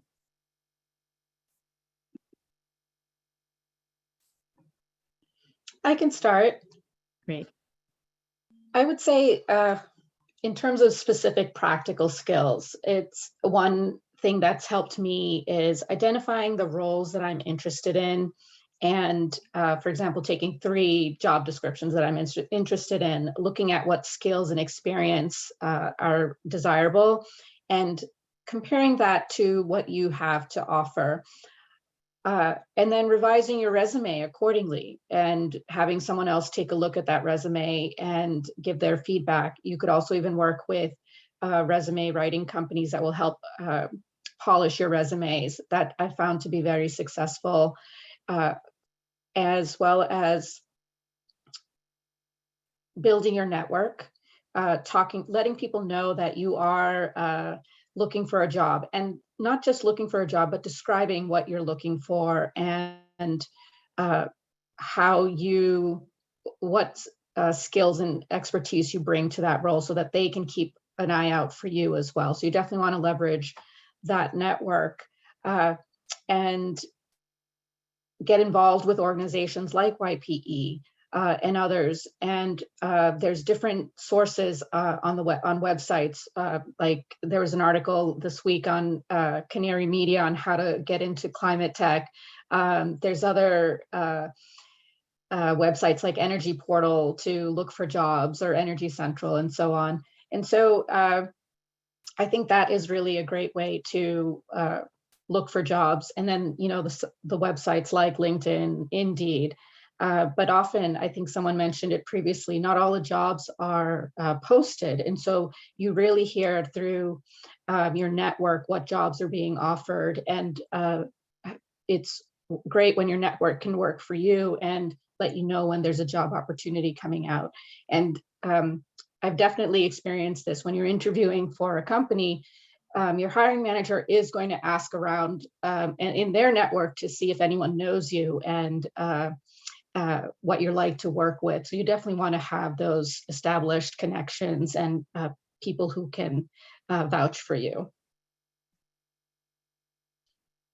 You can go next. I mean, 100% agree with everything Poonam said. I've also found that like there's, at least in my experience, like there's no kind of like one formula. I think that you really can chart your own path. And I found that a lot of people in policy have pretty diverse backgrounds. It, like, for example, like it helps to have an advanced degree in policy, but it's also not necessary if you have relevant experience. I mean, there's plenty of people on my policy team, myself included, who didn't go to grad school. So if that's not in the cards for you, I would say like, don't let that hold you back. I think there are some other steps that can help, you know, I think this is like conventional wisdom, like with any field, but you know, if you're eyeing a company and you know someone, even if it's like on the very periphery at that company and they're willing to refer you, like that can make the difference between you and hundreds of other applicants. So don't be shy, reach out to folks, see if you have connections with people on LinkedIn, even if it's a kind of second or third connection, and put yourself out there. So, you know, do things like informational interviews and kind of be bold if you are really looking for a position at a certain company. I also can't stress the importance enough of internships, mostly because they help you suss out what you don't like. At least that was important for me. It was kind of like process of elimination and kind of helped me kind of narrow my focus. And then lastly, I think if you're interested in policy, like starting out at, within government or at a regulatory body can really help. Joanna mentioned her work at the CPUC. I mean, that is like the training ground in California for policymakers and policy professionals. Can't tell you how many people I've come across who got their start at the CPUC. So I would say really explore those kind of public service positions as well. Maybe I'll just do a little bit about the nonprofit side. So +1 to everything that was just said. And I think on the nonprofit side, we are always looking for volunteers. Nonprofits are so strapped for resources. It is really hard to express how strapped for resources we are. And also we're a grassroots organization. So the people doing the work of a lot of nonprofits are you. People like you who are just excited to be doing it. And it's very similar to YPE. I was co-president of YPE back in, I think, 2015. And I, every day in my job today, use the skills that I learned on the YPE leadership team. Literally every day, YPE is a great training ground. If you're all interested, go apply. And I think it's very easy to just dive in at whatever cause you are excited about. And you get so much experience as a volunteer. So it's a really great way to get going. And maybe just a quick story of how I got my current job, which is I was spending all of my free time volunteering with urban environmentalists while I was working as a judge and feeling like it wasn't the best fit for me. And maybe this gets back to work-life balance. So I wrote to the folks at EMB Action, which is the umbrella organization we're a part of. And I said, I know you don't have a job posting for somebody to run urban environmentalist full-time, but you know what? I think you should. And here's what I think the job description should be. And I would think you should hire me to do it. And they said, we were not thinking of doing that. However, let's talk. And I don't know, a year later or something, it materialized and we made it happen. And that was partly because they knew me from all of my hours and hours and hours volunteering with them. This is something that is a little bit harder to do earlier in your career, but it's possible. It's totally possible because nonprofits will take a chance on a young person. It can, yeah, it's a way to get in and get to be doing what you love. Joanna, it sounds like you're the queen of asking for what you want. I love it. What a great story. I'm going to go ahead and I took some notes during that because I wanted to make sure all of those great ideas were captured. So I just went ahead and I posted sort of high level what we just heard. And that's really, how are you navigating finding that job? And I really want to emphasize the wonderful network we have here at YPE and just in the Bay Area more broadly. There's so many great organizations in this space. And I know for myself, I graduated in the spring. I was really obsessed with Form Energy. I really wanted to work here. And I was connected through YPE to my now boss. And so she really helped me get my foot in the door and get that conversation started. So making friends, volunteering your time, getting involved through this network is a really great way to show your interest and show your commitment. And then, it can also help you get the job that you really want. So it's kind of the cherry on top of the cake, I guess. So really happy about having that experience to share.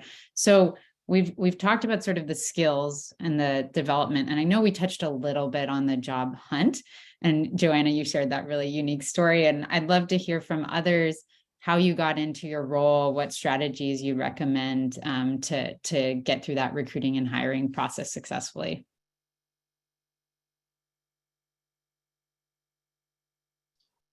I can start with how I got into my role. I mentioned before this, I was working at the city of San Francisco, and I was originally, even before that, kind of like in the, I guess, kind of like energy efficiency, like clean tech space. And I kind of made my way to the city, kind of like after the 2016 election and just feeling aimless and like wanting to do something. And I was like, I'm going to go work in public service in municipal government. So Donald Trump led me to the city of San Francisco. And I was working doing actually like energy audits in affordable housing, and then expressed to my boss that I was kind of also interested in kind of learning more about the city's electric vehicle work. And so he pulled me into a project, and that project ended up turning into me transitioning over to the city's electric vehicle and charging team.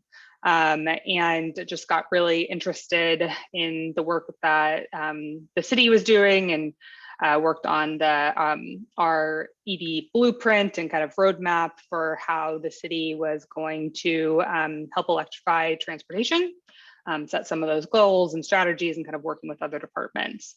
From there, so that's kind of like what eventually like got me in the door at Tesla, because my role popped up and I thought, wow, like what a perfect blend of still getting to work with local governments, but then also getting back into the private sector and getting back more into like actual, I guess, kind of like what I think of like implementation a little bit of actual working on policies, and then also kind of like seeing infrastructure get into the ground, which is really rewarding. In terms of like our recruiting process, like what I look for when I'm interviewing is like, I'm not necessarily looking for like where an applicant went to school, whether they went to an Ivy or anything like that. I'm really looking for like what their background and expertise and kind of connections are, and whether they have any type of experience in the kind of like charging or clean energy field. Even if it's just on like one project, maybe in school or maybe through volunteering or, anything, it's like a demonstrated interest. I think like that's enough of a hook to get me interested to want to interview them.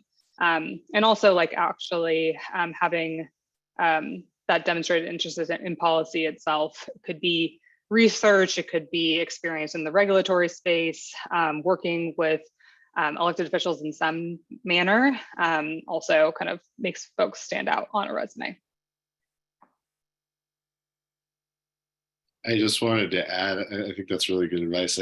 I have kind of more of a philosophical answer to this, and it's a bit of an amalgam of the last couple of questions, but one of the challenges for me, and it may be something I would do differently, looking back at my resume, is when I look back at my resume, I don't see jobs. I see the people that I worked with in those companies. And in some cases, they were people who were good managers, who helped me build my career, who opened my thinking to new ways of thinking. And in other cases, they weren't. And it's kind of a catch-22, because when you're getting into the industry, you feel like you have a lot less wiggle room with who you get to work with. You just want to work, right?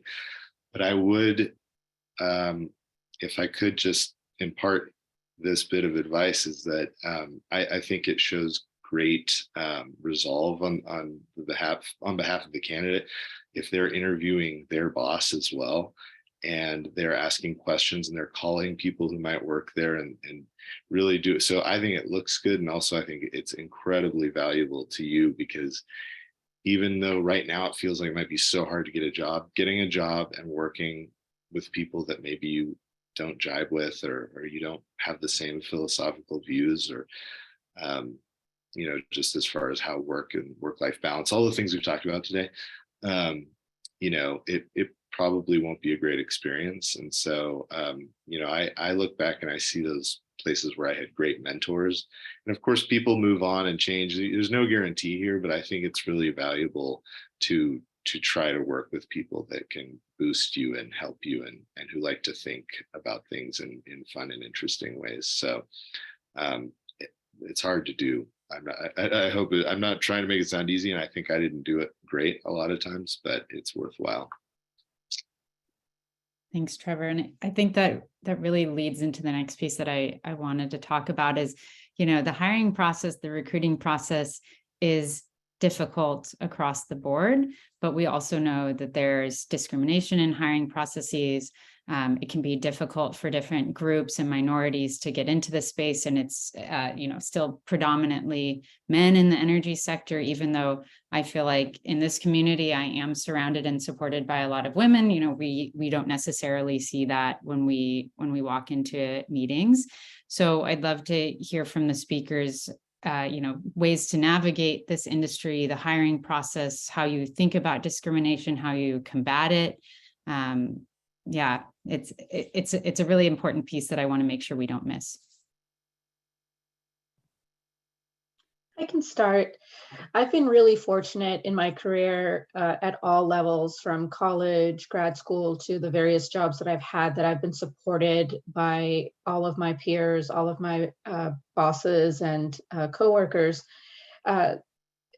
However, I realize that this is a big issue and a big challenge. And one thing I've noticed NL do very well is recognize that there is an issue and provide a forum for for discussing the issues, where employees can feel comfortable raising concerns, and resources and tools are provided.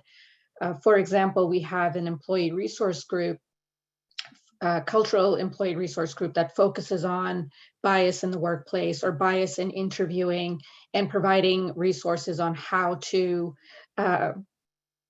address that when interviewing.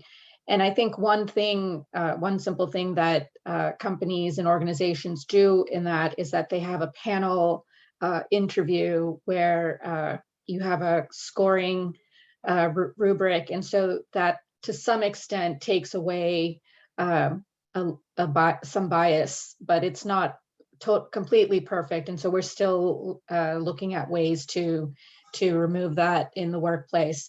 So that's one aspect. And so I would encourage you, if you're at a company organization right now, raising these issues and seeing how receptive the company is to addressing these issues, or when you're interviewing, asking your hiring manager or the HR representative, like what types of resources are available to address these. I can also jump in. But plus one to all of that, I think also what Trevor was saying before about having mentors and champions is really huge. And also, yeah, I think going back to constraints, sometimes you're constrained. So one of the places that I worked at set my salary in a way that is illegal and discriminatory. And I, for a number of years, was underpaid in a way that's a gender discrimination. And I talked about it with folks there, and they said, I agree with you, but this is like our policy, can't really change it. And I accepted it. And I didn't feel good. I felt kind of violated. But I accepted it, weighing my circumstances. And I learned a lot at that job. I had a lot of great colleagues. I had great mentors and champions. And I was, received a discriminatory wage. And it's tricky. So there's not always a good answer. I do think it is, again, like kind of what I said before, men are more likely to apply for jobs that they're less qualified for than women. Women and people of color are less likely to negotiate their salary or other things. Sometimes one is really constrained and you just can't ask for more, and people will say no, or they'll think badly of you because you asked. But I do think it is important to ask and to try within the constraints of what you think is reasonable, and knowing that the system is built for people to negotiate and to apply for things that they may not quite meet the criteria for. And don't feel like an imposter. I mean, you may feel like an imposter, but do it anyway, apply anyway, because they might say yes, and they might actually think you're great. And a lot of times the hiring qualifications are actually more of a wish list than what they actually, the minimum that must occur for them to hire you. And so just, go for it and see what happens. And I think just building on that, you will have more leverage in all positions in life if you have a community supporting you, if you have a network supporting you. And I think a lot of folks, when they're early in their career, don't feel like they have that community because they don't have as many experiences or past jobs with colleagues that they have surrounding them in addition to their current role.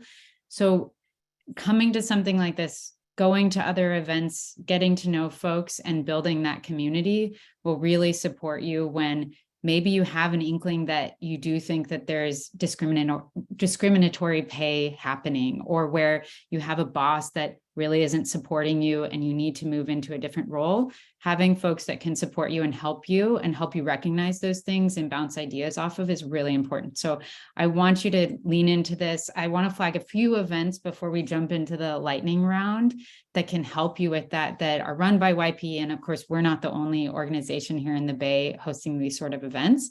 But the first flag is we do have a happy hour associated with this next Thursday. It's on our LinkedIn, on Eventbrite. We'll post a link in the chat. And we're also going to do a workshop on all these different verticals, including a policy vertical on December 10th. So another fun Saturday event, and that can give you some more actual skills to apply to this industry.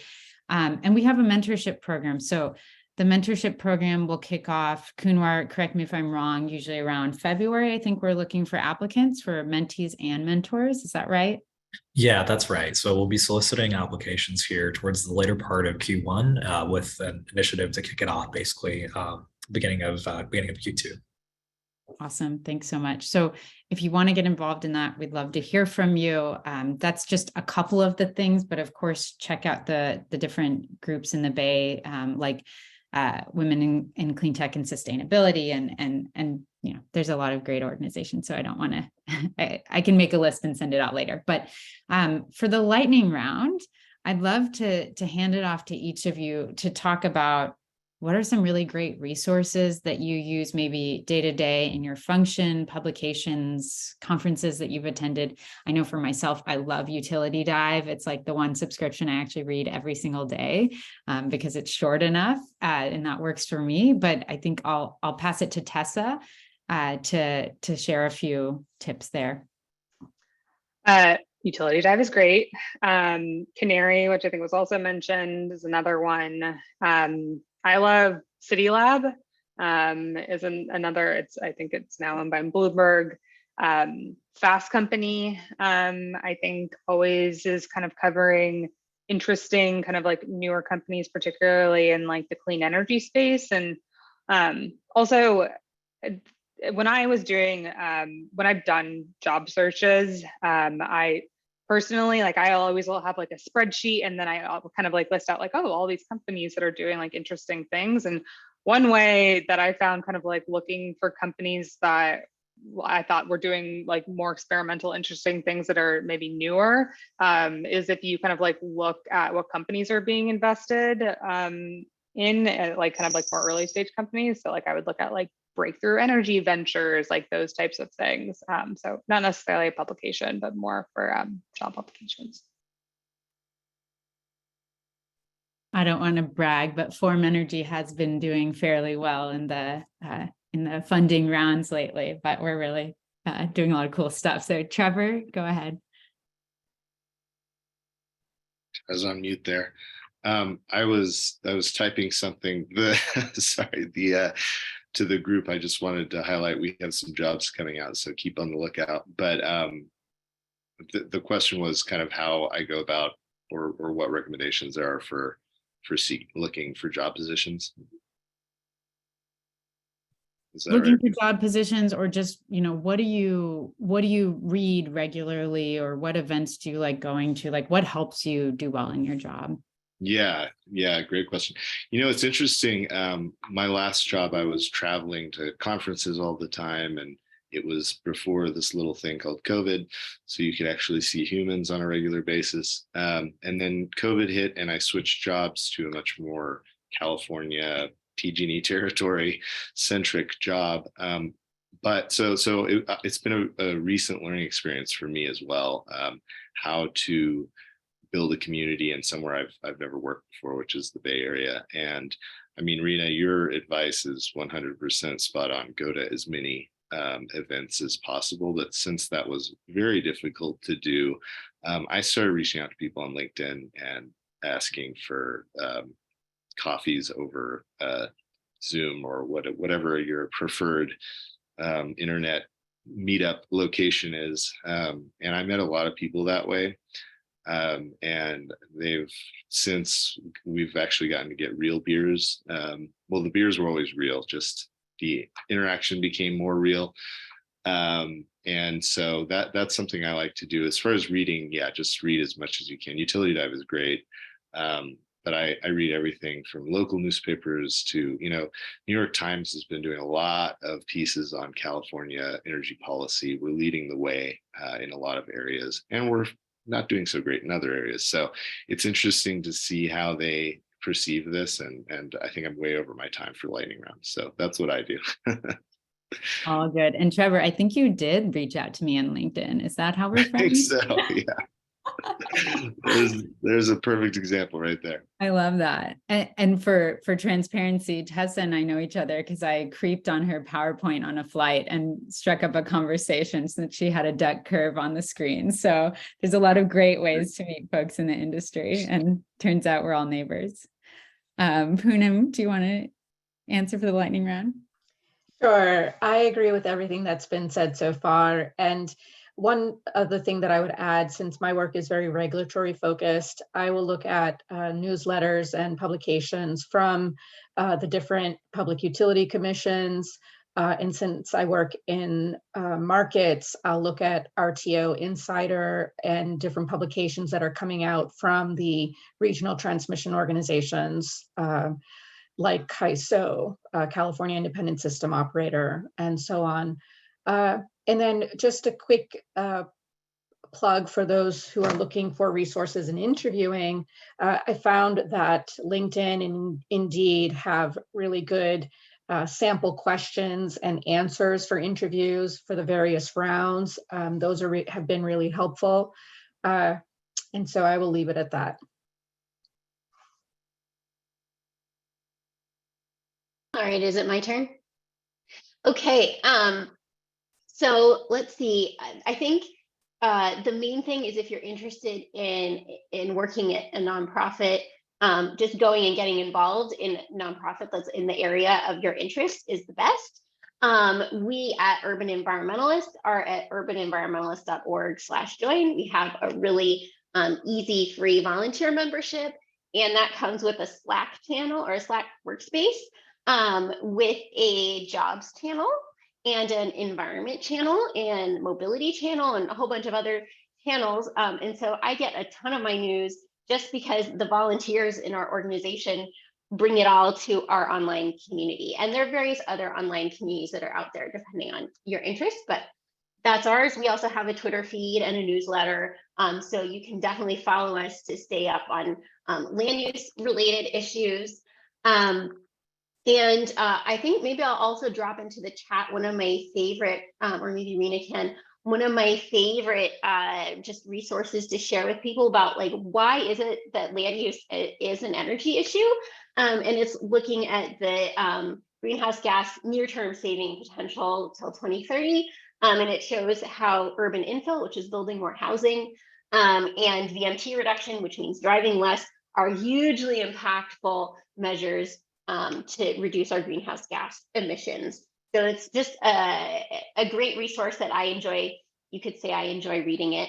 And there are a whole bunch more out there. So you can always get in touch with me after, and I'm happy to share resources with you.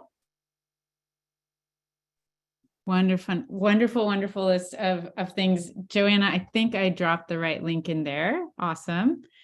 So amazingly, I'm just super impressed with our panel because we are right on time to have a solid 15-20 minutes of Q&A from the audience. And thanks for dropping a few in the chat, and we'll go through theirs. You can drop in the chat, or you can come off mute just by raising your hand, and I'll go ahead and call on you. So the first one is really about federal government opportunities transitioning from the private sector. I think we talked sort of about the reverse, so starting in the public sector and transitioning over. Interested if any of you sort of did the opposite of going from private into government, and if you want to share a little bit more about that. I can start. For anyone who is in grad school or thinking about grad school, there's a program called the Presidential Management Fellows Program. I did participate in that, and that places you in different federal government agencies. And most recently, I forget what they're calling it, the Climate Corps. Is that what we're calling the federal government, where you can sign up on their website and be considered for different climate related jobs. And also USA Jobs is a great place to look for federal jobs. And then individual state websites will have jobs as well, though I believe for several states, especially California, you have to take an exam first. Don't let it intimidate you. They're not bad. They're definitely doable. And so I went from consulting to grad school to the federal government through the Presidential Management Fellows Program. And then I went from the CPUC, California Public Utilities Commission, to a local utility, quasi-government local utility, and then to the private sector. So I guess that's the opposite, but I think, it's definitely doable if you have the transferable skills. And then both the CPUC and the federal government are hiring like crazy. So definitely worth looking into their job postings. I also went from the private sector to the public sector. And just a quick, it was amazing. It was freeing. Because in the private sector, as a consultant, I had to do what made money, and I had to work enough hours that were billable that our company made money. But when I was working in the public interest, I was working in the public interest, and the government is so underfunded, even in California, that there was an infinite amount of work to be done, and I had a lot of freedom to decide what I thought was most important to spend my time on. And so it's an empowering place to be. It's such a great way to be at the table and make an impact, even very early in your career, and just build up a huge amount of knowledge. That's great. Thanks so much. It sounds like going either direction, it's all good. It's all beneficial to your career because you can really just learn so much about the industry from different sides and improve your abilities to be successful in your function, on both ends. Thanks for continuing to drop resources in the chat too. I think that's really helpful and will make it easier for folks to be able to find those things. One other question that we had in here on the finance panel, so that was the panel before our policy panel. They talked about modeling being a really key skill and really helpful when you're in this space. Are there any skills that y'all have used in your roles that are really, really really beneficial, whether hard or I'll sort of emphasize soft skills, because I think the policy space has a lot more opportunities for both hard and soft skills. Can go writing. I would say is probably like the biggest hard skill in a policy position. Depending on what type of policy work you're doing, it could be legislative, it could be regulatory. You're working in the regulatory space, you have to write a lot. You have to churn out comments. You have to know how to research. And so I would say that that is certainly one that I think that I was even kind of surprised going into this role, like how much it is a writing role. And then I'll do kind of just a plug for one soft skill that I think is really important in policy and just in terms of government relations is just the softest skill of just knowing how to talk to people and have some just some level of EQ. You would be surprised how many people in this space don't. So just kind of leading with graciousness and professionalism is incredibly important as well in government relations. Yeah, I would say the modeling goes for us too.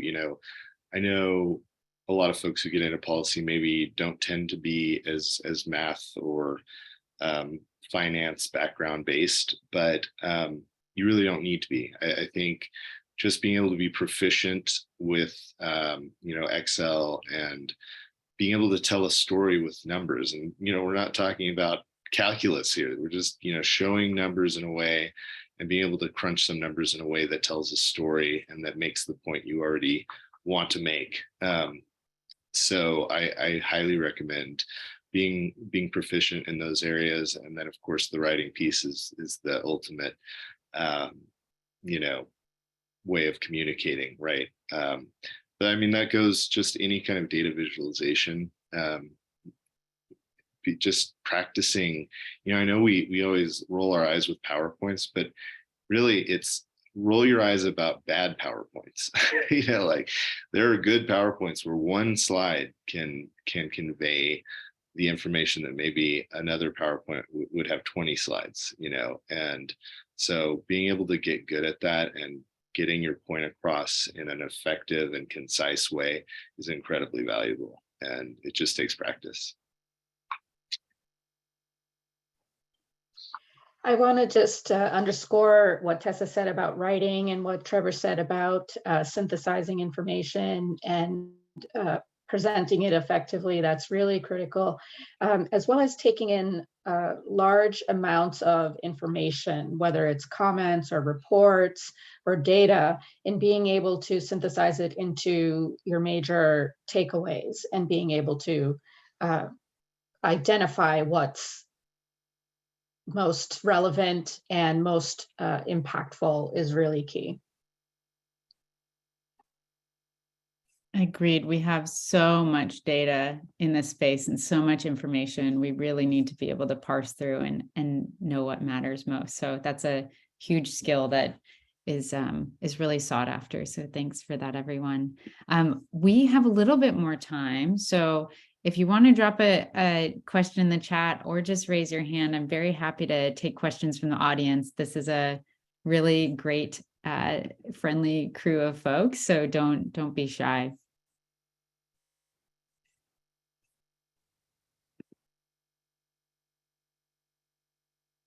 Go ahead, Sarah. I just wanted to ask, I've always heard the policy space can be quite emotionally draining and a lot of emotional labor.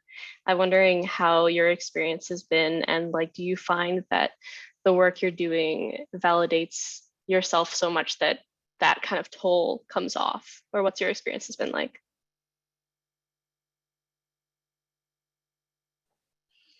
I can start. What I would say to that is that in the work that I've done, the policy and the regulatory process rather take a long time, and it takes a while. By long time, I mean it can take, like a proceeding at a utility commission can take 18 months to 24 months, or a policy issue can take years to work out in the legislatures and end up in a bill that is signed. Or in our case, we're looking for a market to be developed in the Western US, and that is going to take years. So if you're someone who likes to see results right away, then that might be shocking to you, or something that doesn't jibe well with what your expectations are. And so there are times when I find that to be challenging, but then I remind myself, what is it that we're looking to achieve? What is the end result? And then am I moving the needle towards that? And that helps me focus on what is the most important to be thinking of, and keeps me motivated.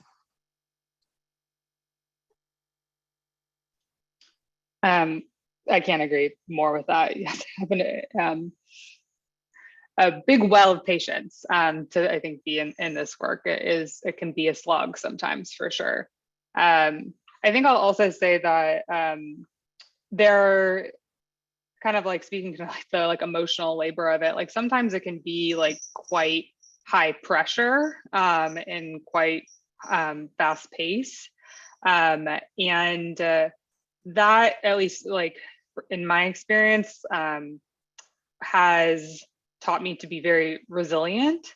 And I feel like now I can encounter situations, take on things that I never thought that I would have, or would have made me sweat and make me really nervous, just kind of through continual kind of practice and exposure, eventually you'll kind of get better and better. And it's not as emotion inducing once you've kind of been at it for a little bit. It just takes time.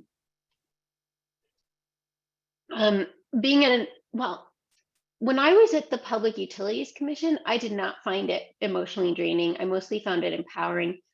Now that I'm running a very tiny nonprofit that struggles to do anything, make enough money, make an impact, it is a roller coaster. It is a crazy.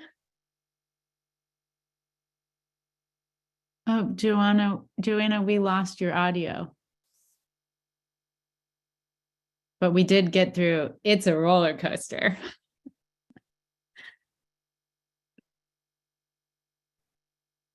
It looks like her headphones died. Oh no. Oh, wait, am I back? You're back. Okay, great. I guess my microphone chose that moment to die. Yeah, it is a crazy roller coaster. Some days I'm like, what am I doing here? Am I going to have a job next year? Am I making any difference whatsoever? I'm not sure that I made any difference. We put in comments and they weren't even mentioned by the, folks doing the rewrite of the next draft.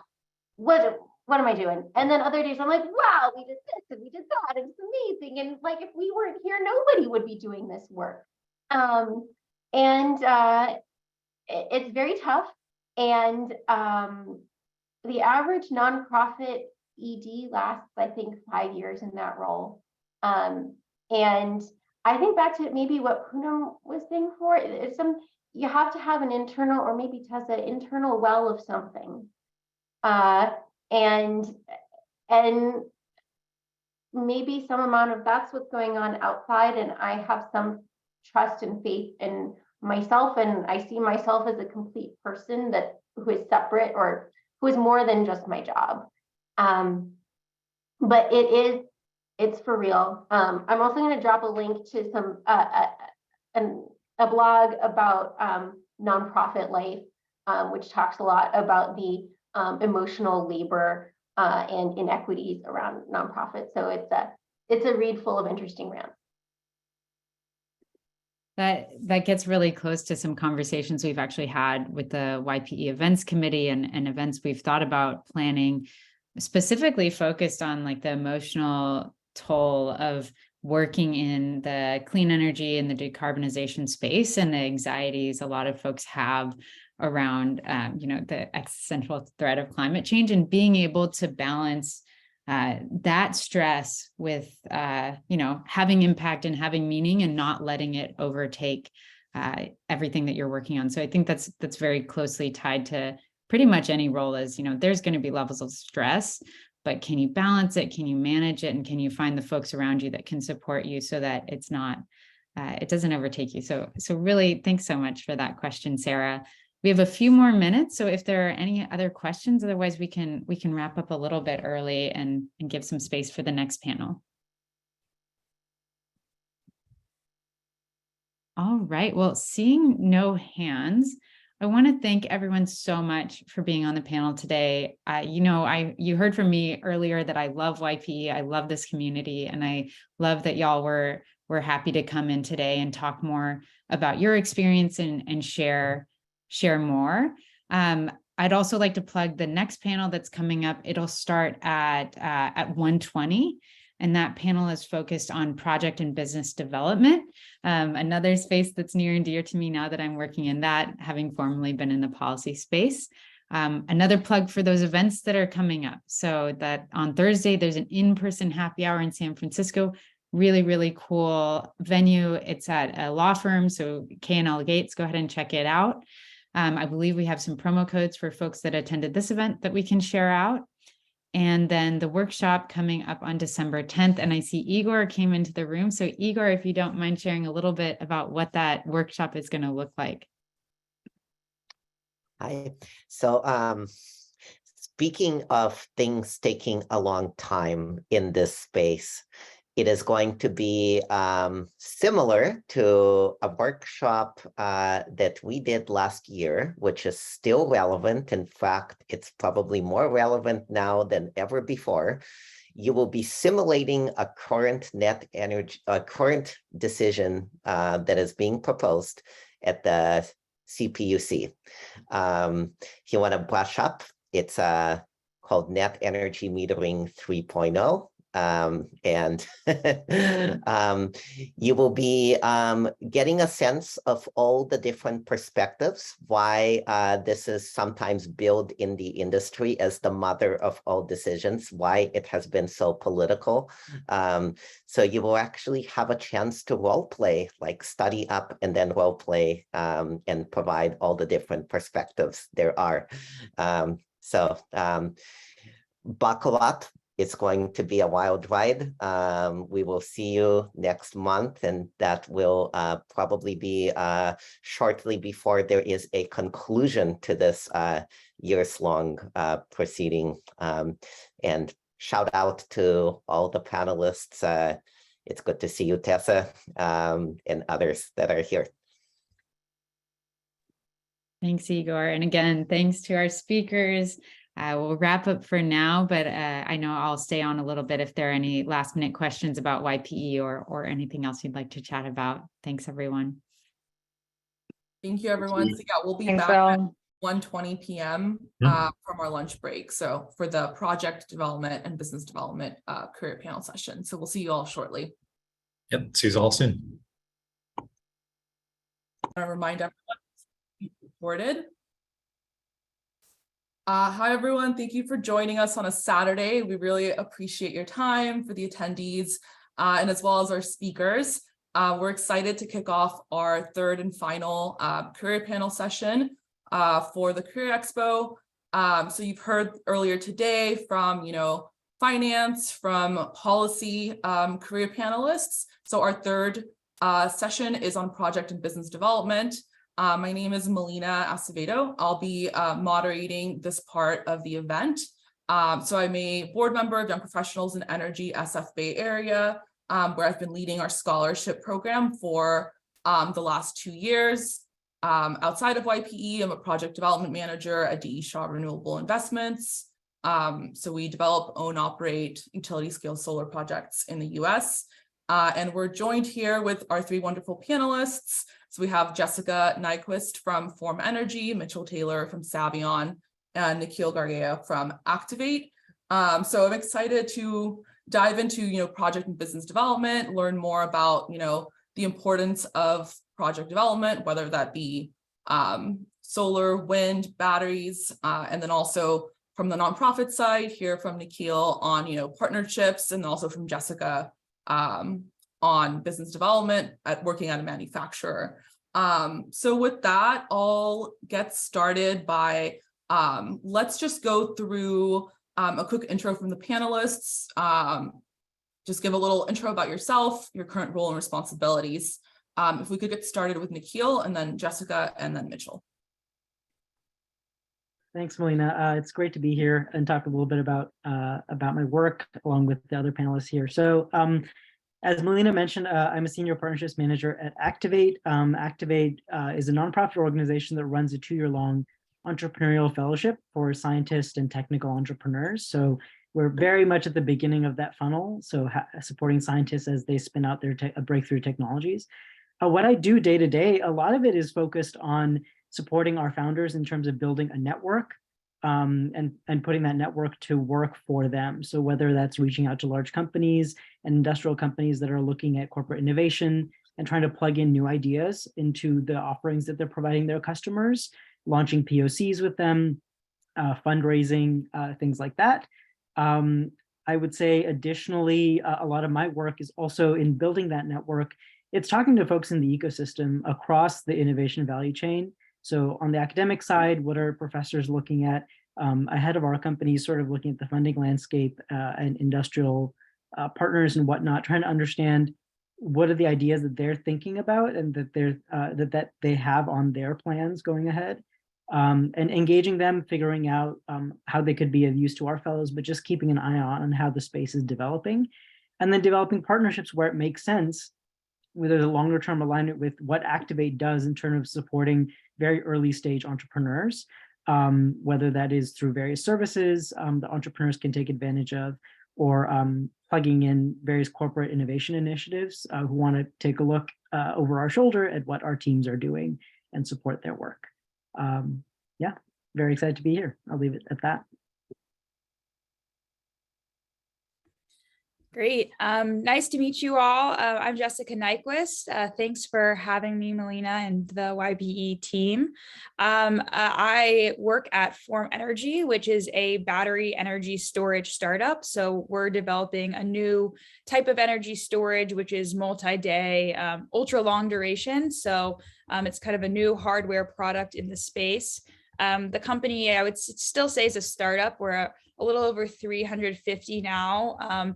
Founded about 5 years ago out of MIT and Greentown Labs up in Somerville, but I'm based in our facilities out here in Berkeley, California.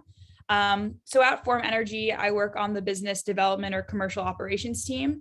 And so we're working with various kind of external stakeholders, utilities, developers, and others to commercialize the product, excuse me. So both trying to get our first deals done, but then also thinking more on the strategy side, kind of what our best routes are, how to get funding for these projects. So a little bit of both. And being at a startup and with the project manager title, you know, anything that comes up on the commercial side, I've kind of touched and been a part of, which has been really neat. So yeah, happy to be here and talk to you all.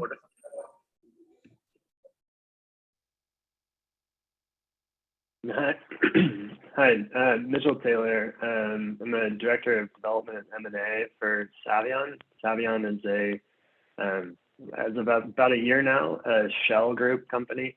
So Savion is a large-scale renewable energy developer here in North America, and really is kind of establishing itself as Shell's onshore developer here domestically. I lead Savion's development efforts across the Pacific Northwest, so Oregon, Washington, Idaho, a little bit in the surrounding area, as well as lead our uncontracted M&A efforts for Savion. So this includes like early stage project sale and acquisition efforts, along with joint venture and structuring and kind of more nuanced project transactions. So as for responsibilities on the development side, I'm responsible for everything from land agreements, interconnection processes, talking with off-takers, permitting, strategizing on where future projects are going to be. And then the M&A side, again, generally with projects that are on the earlier stage, projects that don't really have a project finance model, so definitely not a project finance guy, but can be dangerous with M&A at least. So excited to be here. Thank you, all three of you, for sharing a little bit about your background, what you do. I work in project development myself, and previously I was in sales, so I'm very excited to have this conversation with all three of you. So let's dive into some questions. So let's talk a little bit more about how you got here in the space. What was your career trajectory like? Specifically, like what drew you into clean energy, sustainability more broadly, then your specific function in this industry, maybe a little bit about what drew you to your company.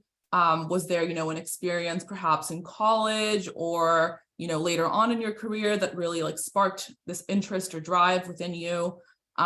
Let's kick it off with Mitchell, and then Nikhil, and then Jessica. I grew up in Salt Lake City, and in Salt Lake, I don't know if you've ever been there in the winter, but Salt Lake City just turns into this like smog stew. And so I was always interested in getting into clean energy from kind of the direct impact it had on me and the air. Like, I wouldn't be able to go out to recess as a kid during bad air days during the winter. So I kind of got my start in sustainable energy with a program in my university, Creighton University. Ultimately graduated with finance and economics majors, but was able to make my way back into that space right out of school. I joined First Solar in their development team in San Francisco, where I was kind of switching between different subject matter experts within the development space every 6 to 9 months. Part of that was like permitting, part was interconnection, part was real estate, origination. And once I had those 4 pieces put together, was able to step into some developer roles. So I was leading our efforts across the Rocky Mountain region. Project behind me is the first one that I saw from start to finish. I hope Kunwar doesn't get mad at me for using a picture. I promise I took it myself, so can avoid issues there. And then from there, I joined Macquarie, and Macquarie was overseeing development business companies. That involved like overseeing their day-to-day, overseeing some of the funding and the way those companies were structured, as well as ultimately the divestiture or dissolution of those companies. Was able to stay with one of them and kind of get back into the development side of the business with that transactions and M&A in my role at Savion. Thanks, Mitchell. Yeah, it's great to see how you kind of pieced all of those skill sets together to kind of get to where you are today. I think that's a very like valuable, lesson that a lot of job seekers and students can learn. Jessica, why don't you, or sorry, it was Nikhil, why don't you go next? Yeah, happy to go. So I started just studying environmental sciences and energy in college, and just sort of by chance, I stepped into a couple of courses in entrepreneurship. Also, really had more to do with an accident of my housemate having like sitting in on a seminar and my walking in along with him. But that was really interesting. And so when I was leaving college, I think one of the things that I was drawn to is environmental sciences focuses on studying our relationship with the natural world. But what I noticed there was a lot of the issues that we're facing right now in terms of climate change and whatnot. And I became more interested in like, so what are the solutions that we're proposing here to change different industries so that our carbon impact, our climate impact is lessened over time. And energy was one of the areas that got me very excited. And if you combine that with sort of what I was seeing on the entrepreneurship side, especially I went to school in the Bay Area, and so there's a huge emphasis on software. And so when I was looking at the questions that we were being told to ask and the examples we were being given in the entrepreneurship classes, they were very sort of web startup focused. And so in my mind, I was like, well, what's going on in the energy space? Like, how are new ideas coming to the fore? And it just so happened I met some folks at Siemens, which is a very large technology provider. If you're unaware of it, it's sort of like a German GE is how I think about it. I can say that now that I'm not working with Siemens. I joined their venture group, basically. So it sort of combined my interest in doing two broad things. One was seeing how a large energy technology provider, like what the footprint looks like, what are the technologies being rolled out and supported, as well as what is a venture group in such a large company do with and interact with new ideas. So how are they engaging the startup ecosystem? How do you landscape a new area like AI or Internet of Things to be able to share that information internally? And then how do you convert those into partnerships? And one of the great things about that group within Siemens that I got very excited about was they were not a traditional venture group at that time. So they didn't put money for equity in companies. They basically put money into very early stage partnerships with providing non-dilutive funding. So they didn't take a stake in companies in order to run early projects. That was amazing. That was really cool, really interesting. It allowed us, along with the business units within the company, to test out new technologies and get a sense of, is this doing something better than what we have been able to do internally, and to then turn that relationship over to the business units.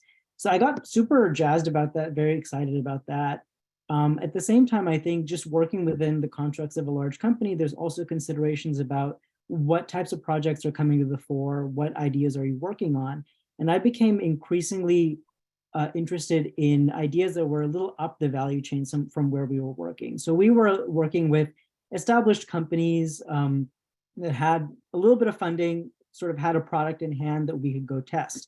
I was like, well, what's going on upstream? What's going on with stuff that is not quite at the product level that's coming out of labs? And that's when I joined Activate in order to provide some of the interface between very early stage stuff that's almost sitting in the lab and trying to talk about how to develop a relationship with that and what corporate innovators are doing within large companies, and say, hey, there has to be a way to actually improve that line of communication and test out those ideas earlier, because one of the things in hard tech is that you really have to develop a lot of that before you put anything in the ground, because once it's in the ground, as we know, like you can't change a factory that's producing a given chemical, for example.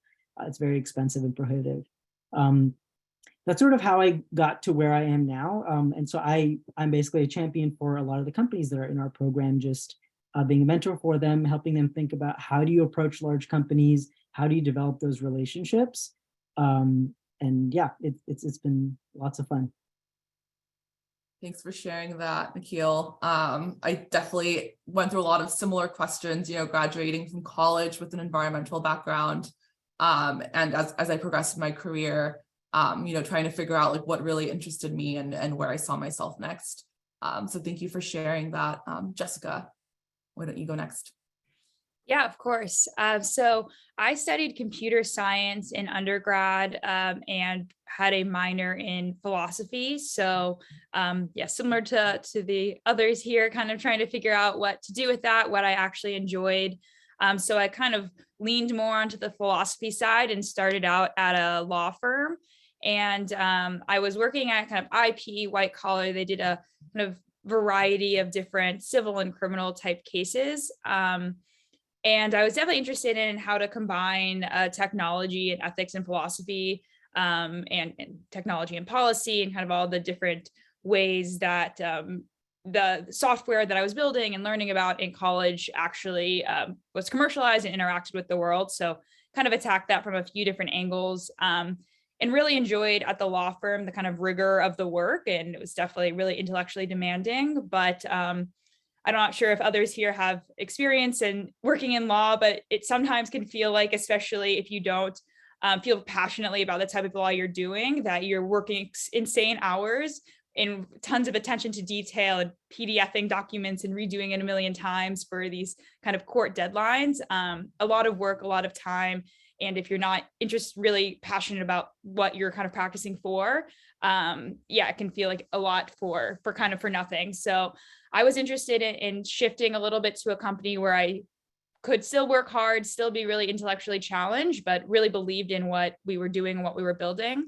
So I started looking for jobs in the kind of climate sustainability space and was looking for a startup. That was kind of my other criteria, and then was more interested in kind of hardware or hard tech for a lot of the reasons that Nikhil mentioned. It's just a very different problem. There's a lot of operational components. It's not just designing the product, but the whole kind of value chain of how you get there and decisions that are related to that.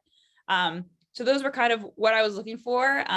As I started looking for jobs in the climate sustainability space, I learned even more than I had first perceived, that it's absolutely enormous. Like that's, agriculture, food tech, it can be cities and all these different things. So cast a very wide net and kind of landed at Form Energy and in the kind of clean energy space just through the people that I met through the process, and the people at Form Energy I really gravitated towards.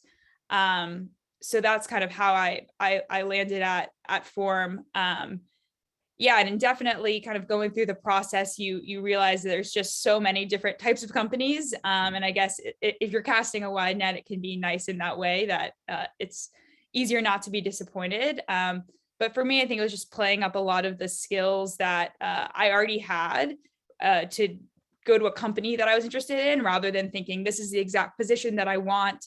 And this is how it will look. So being able to first kind of think company first, mission first, and then from there, figure out how I might fit in. And that's especially easier if you're looking at a startup space where the roles are a little bit more fluid. Thanks, Jessica, for sharing that.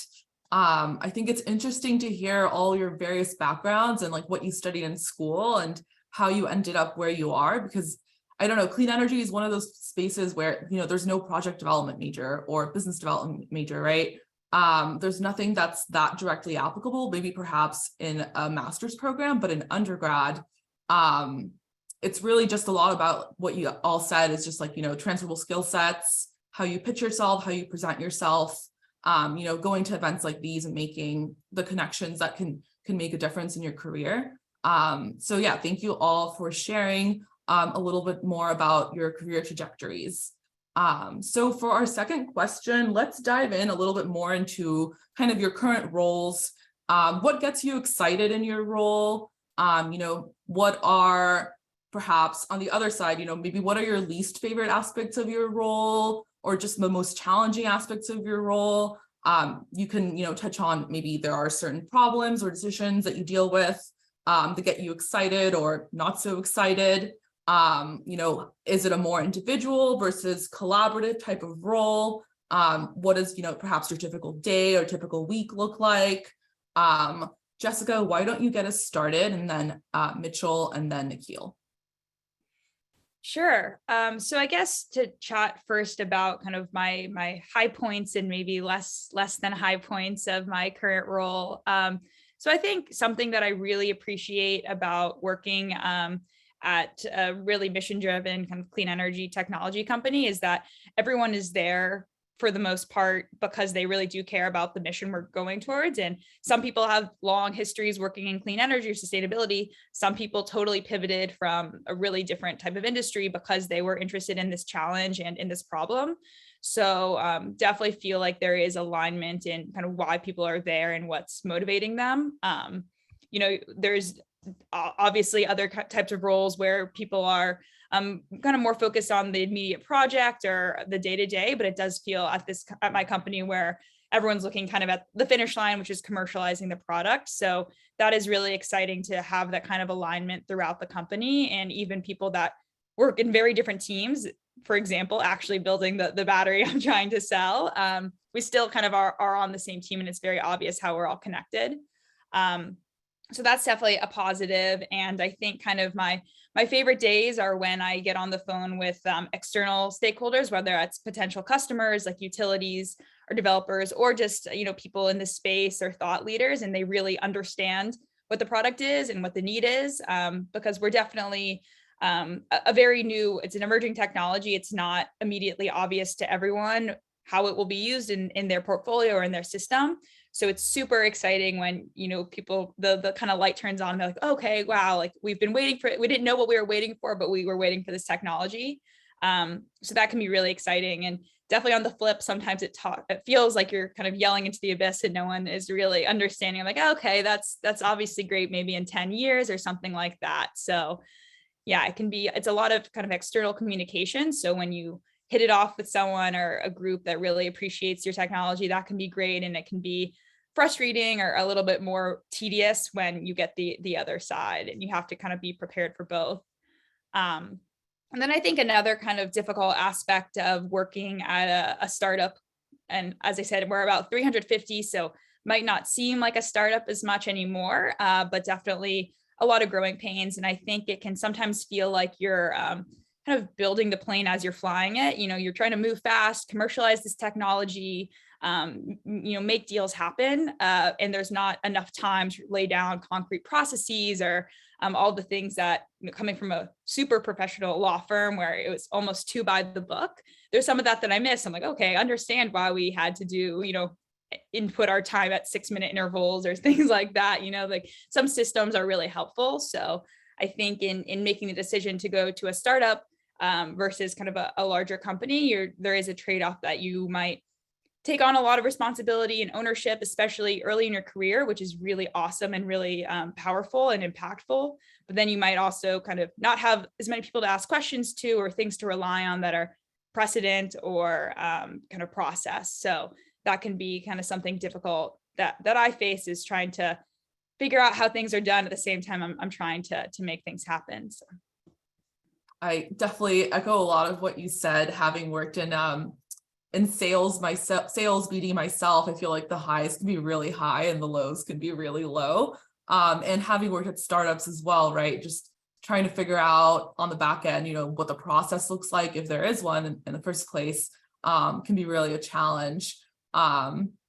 Mitchell, yeah, why don't you go next and share a little bit more about, what gets you excited, maybe something less exciting or less challenging in your role. Share some insights with us. Yeah, I think as far as the high points of my role and kind of the broader space, I every day has been so different. Every year has been so different. The challenges that we face as an industry have evolved in such dramatic ways. I mean, in example, I was talking to a landowner one day and a coal plant operator the next, or a utility, or a wind project that's trying to figure out if it can work. And so just the problems that each one of those stakeholders or potential partners face are remarkably different, and finding solutions to kind of partner with them or benefit them and us is really exciting to me. And as far as in the space, I mean, the 7 years ago, maybe, there were developers that existed for the sole purpose or the primary purpose of trying to deploy modules that were challenging to sell. And today you can barely sell a module or you can barely buy a module in about 4 or 5 years from now. It's just incredibly different challenges that these projects are facing. As far as what's really exciting to me and exhilarating is the tangible aspect of what I do. I think there's these projects that are this vision of a farm that's turning into something, and then to be able to go out and see that at some point or fly around on Google Earth and be able to zoom in really quick on projects is really fun for me. Kind of takes the data and the process and ideas and makes them real. So I really enjoy that. As for kind of high or low points, I might take this question in a little bit different way, which is kind of just talking about the different types of companies that are doing this. I've been in companies where that development business was kind of an offshoot of what their core competency was.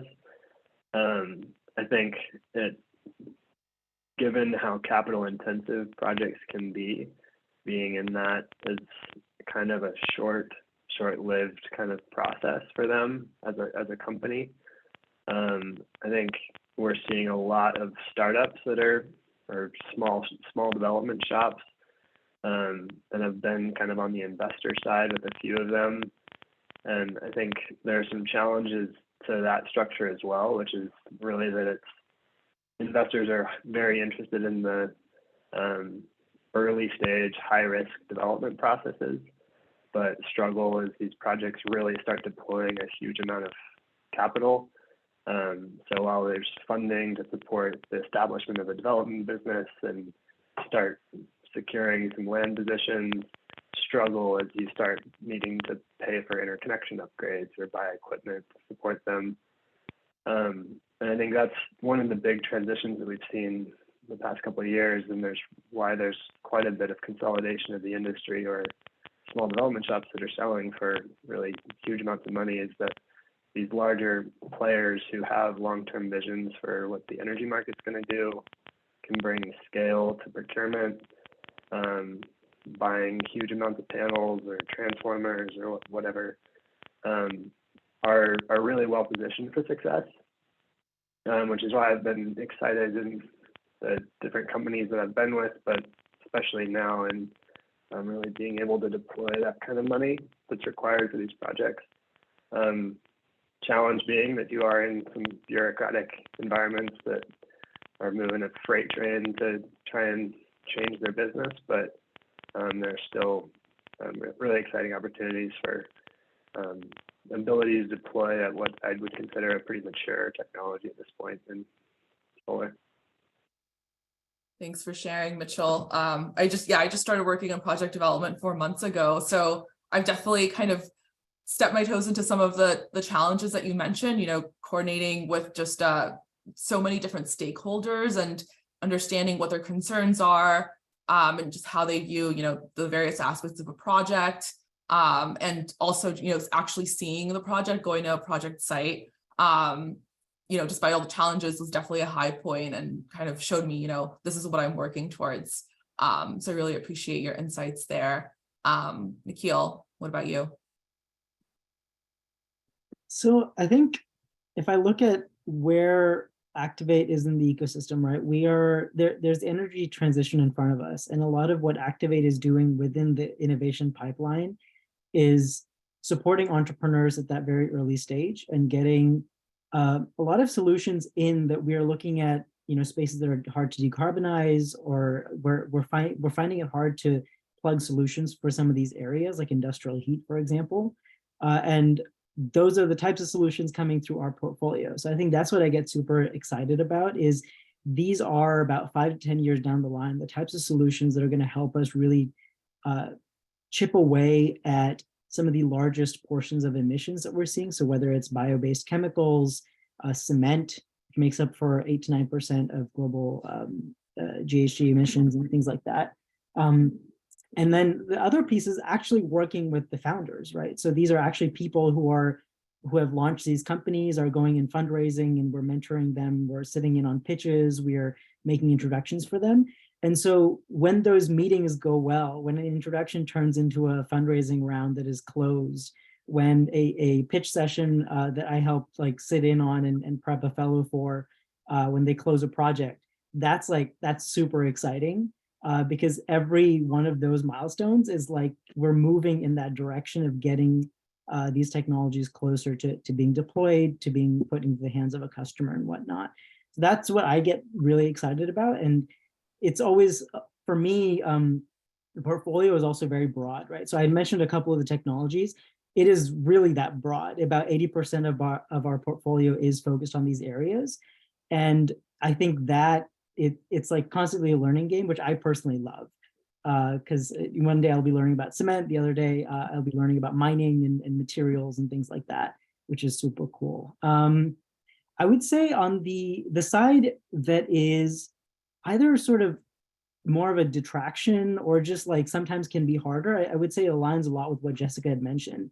So Activate itself is a nonprofit, but it itself has grown a little bit like a startup. We were about 5 people when I joined. We're now closer to 40.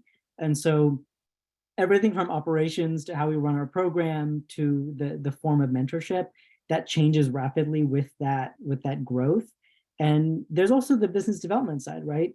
Part of the exciting part is I get to talk a lot to different stakeholders and sort of be the mouthpiece for Activate, have a chance to route people in terms of it seems like you're looking for this.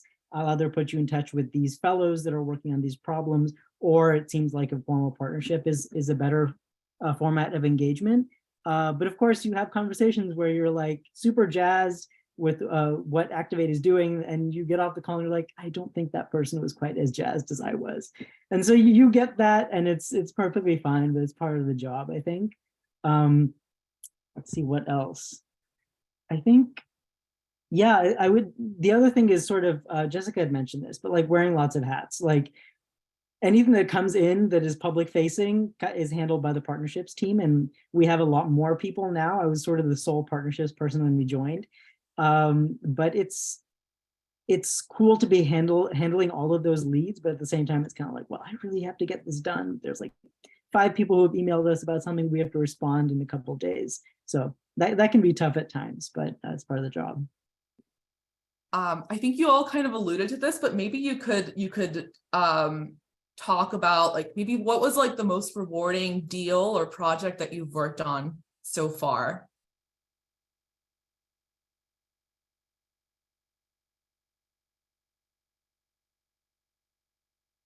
I'm happy to touch on something that I've worked on. So one thing that I get very excited about is our teams are pre-product in terms of stage. And often what that means is when they're approaching a larger company, if I put my corporate innovation hat on, I'm saying I'm someone in a venture group or something, and I want to work with a company developing a cool solution, but they don't quite have a product yet that I can buy or put online or test out in some way. What is the path forward to actually get that going? And then from an ecosystem perspective, you lose out because unless that transaction happens, the product and the startup doesn't get the feedback that they need. They often will miss out on resources, and that could be really critical at pre-revenue. And so one of the things that we did was we partnered with DLA Piper and the Department of Energy. We got an awesome grant to develop a set of contracts for those really early stage projects. Often people will know what to do when they have a product to go test it out, but we did a lot of talking to ecosystem players, large companies, small companies. What are the approval pathways to pass like anywhere from like tens of thousands to a couple $100,000 to go jumpstart those projects? And then how do you actually frame those projects when you don't have a fully sort of warranted product to go share with customers and with partners? And we developed that. It's sort of a framework and a set of contracts called the Simple Partnership Agreement, or SIPA. The way I was thinking about it was it's sort of what the Safe Note did for venture investment. Is it downsizes a lot of the terms that you need to get that round of funding. And what's been very validating after that is that company after company, whether it's within Activate or external to Activate, large companies have used it and modified it to make the startup engagement process easier. Startups have used it as their go-to contract to partner with companies. And so you get hundreds and hundreds of thousands of dollars of early revenue that often would never get signed. And I would argue that some of these ideas would not exist today because, again, if you don't close that early funding, sometimes those ideas don't get the feedback they need to continue. So that's something that's been really cool to see. That's awesome. That's so impactful. Thank you for sharing. Jessica or Mitchell, favorite project or deal that you've worked on, most rewarding? Yeah, I can jump in. One that comes to mind is an application we were doing recently for non-dilutive funding, and it was for a kind of a grant bucket that was super climate and emerging technologies focused. And so various parts of the company, I was managing this project, were coming together to really make the pitch of why we think our battery and our is going to help with the climate transition and the impact that it will have, and then also why we think our company is well situated to make that change. And so I think what was so fun about the project was bringing together people, kind of the experts from all different parts of the organization. So the product team that really studies like why what we're building is the right thing to build, the analytics team that's kind of modeling how they see the product operating in the grid and bringing these kind of decarbonization and avoided emissions values to the customer, and people from the policy team that are dealing with kind of regulation in the space. So all these different teams really kind of putting their best foot forward in this argument of why our product is important and why, you know, it needs this funding to really get over the emerging technology hump, a lot of what Nikhil is mentioning as well. So I really enjoyed being a part of that because it was an opportunity, again, where all these people who kind of can be siloed. Like I don't really touch the battery, probably from their stance, hopefully at all. I'm not really touching the engineers' work, but being able to work together and really be clear-eyed about the challenges that are coming up and what we need to face those, but also kind of being proud of what we've done so far. That's awesome. Thank you for sharing. It's great to hear like all these various groups and team members working together. I think it's always very rewarding when you accomplish something like that. I think the two best kind of memories in the space and most kind of highest achievements that I've can point back to are one on the development side, which was really achieving notice to proceed on a project, which like in the development space, there's so much that goes into trying to plan out every possible scenario, every little easement that this project needs to cross, have the rights that can't be challenged to minerals and accessing every aspect of the project for the long term. And so taking all of that work that gets up to the point of this huge array of real estate documents and interconnection agreements and like some regulatory framework that enables a project to be contracted and sold to this particular type of off-taker, and then watching that go into the hands of someone who's going to be constructing the project. That was one of my greatest memories. And so that was when I was at First Solar, and then been kind of away from the development space and more in overseeing platforms for a few years, but excited to be back in that. It's been a couple of year hiatus. On the M&A side, the best kind of memory was just about Christmas last year, when Savion was sold to Shell. We had gone through a couple of different previous owners, and each one brought some unique challenges to the business. I found that deploying really large amounts of capital is pretty challenging within an investment bank framework. So while we were able to develop a renewable business, actually taking that renewable business and taking those projects and getting them into the late stages of development where they're deploying modules and planning construction and posting interconnection security to go actually build the infrastructure for that was quite challenging. And so to be able to kind of land somewhere that took what was a really robust pipeline and put it in the hands of someone who was really ready to go and deploy a huge balance sheet to that portfolio was really exciting. It was just kind of this marriage of two really great kind of facets of the business. So I was really excited to be working on that one. That's awesome. Thank you for sharing, especially coming from someone that has a project development and M&A background. It's interesting to see how those interplay together and your experiences with that. So we've talked now a little bit about, all of your various journeys into the space, what your, what your roles day-to-days look like. Let's talk a little bit more about, how we could actually help our audience. Whether you're a young professional or a student, or maybe you're a transitioning professional from another industry who wants to enter the business development, project development space. I think I'd be curious to hear, what are some effective strategies that you guys have used yourself or that you've seen someone else use, to land a job in this space. So you can touch on education, maybe certain training, or you've leveraged internships, or perhaps skills that you feel like were important to kind of land your roles, or transferable skills that you felt were important to emphasize. Any strategies that you employed when you were interviewing or going through the recruitment process. Let's start with Nikhil, if you could kick us off, and then Jessica, and then Mitchell.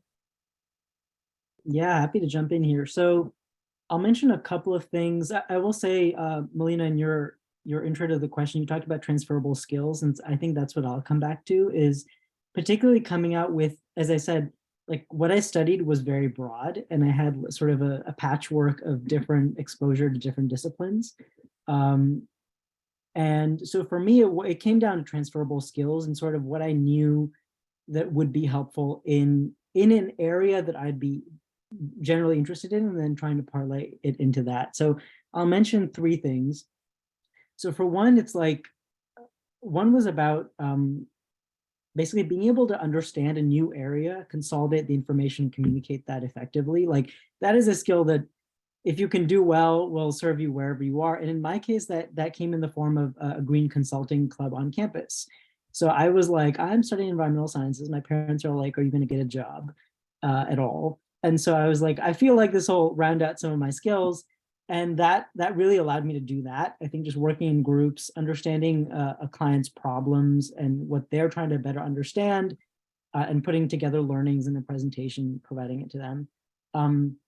Another was like more specific sort of domain knowledge. So I was being exposed to a lot of like energy system level thinking, back of the envelope calculations on how a particular change in the energy system will affect long-term emissions, things like that. But more specifically, I jumped in and did a little bit of research at Lawrence Berkeley National Lab, which is a Department of Energy national lab, at interconnection of electric vehicles and building grid systems, to try to understand at a very granular level what that looks like. And that just allowed me to get some like grammar and vocabulary and context as to like, how do those systems work? What is the relevance? And that really helped, when I joined Siemens, because a lot of the products that Siemens designs on the software and control side functioned very similarly. And so I was able to jump in and understand that. So I think having some level of domain knowledge, whatever you're interested in sort of jumping in is really helpful. The last thing is I was on, I just got involved in like the local energy club. And one of the things we did was we actually had a career day where we reached out and invited people across the climate space in technical, policy, non-technical roles to come talk about their jobs. And for me, how that ended up being helpful is, one, you're just learning about like, what are people doing? Often when I was in college, I think getting exposure to the range of what people do and can do was quite hard, actually. Because often you feel a little siloed in the disciplines that you're in. And it just so happened that I had reached out to someone who would become my future boss. I just sort of cold emailed. So I would say keeping in touch with people, reaching out and just expressing an interest to chat is also really great. Yeah, so I'll leave it there. I totally echo a lot of what you said about transferable skills, because I think that's really important to emphasize, especially as you're just starting out in an entry-level role. You may not have direct experience for the role that you want to work at, but I think it's all about how you emphasize your skill set and how you can add value. And totally echo what you said about just networking to better understand the space, like what exists out there. That's really the value of organizations like Young Professionals in Energy SF Bay Area, to be able to meet people working at various intersections of the space. So thank you for sharing that. Jessica, why don't you go next? Yeah, definitely. I love that point about transferable skills. As someone who hasn't even decided what I really am interested in or want to do yet, I've jumped from software, philosophy, kind of all over the place. I think being able to just spin your experiences and present them in a way that's compelling for the role you're looking at is really important. So leaving the legal field, which has very kind of defined concrete skills that don't seem, people won't understand them if they're just trying to read your resume from another type of industry, but you can present them in a way that's like, what I was doing was managing projects, or I was managing cases, and I was managing internal and external deadlines and budgets, and just doing the work for kind of the company to translate your prior experiences into the roles you're looking at, even if it's not in the clean energy, or even if it's not business development specifically, but kind of just doing that kind of legwork of helping people understand why your skills do translate well. And kind of, if it is just being able to digest a ton of information and present it, that's so important. As Nikhil said, if you're working in business development, if you're presenting new technologies, and that's something that a lot of people probably have experience with from college, if it's any project that you had to present to a group of people that didn't know everything about nanoscience or something. So I think that's really important. And another thing that I think is helpful when I was switching industries is not worrying too much about choosing what you need to be or should be, but thinking like, what do I enjoy and what am I good at?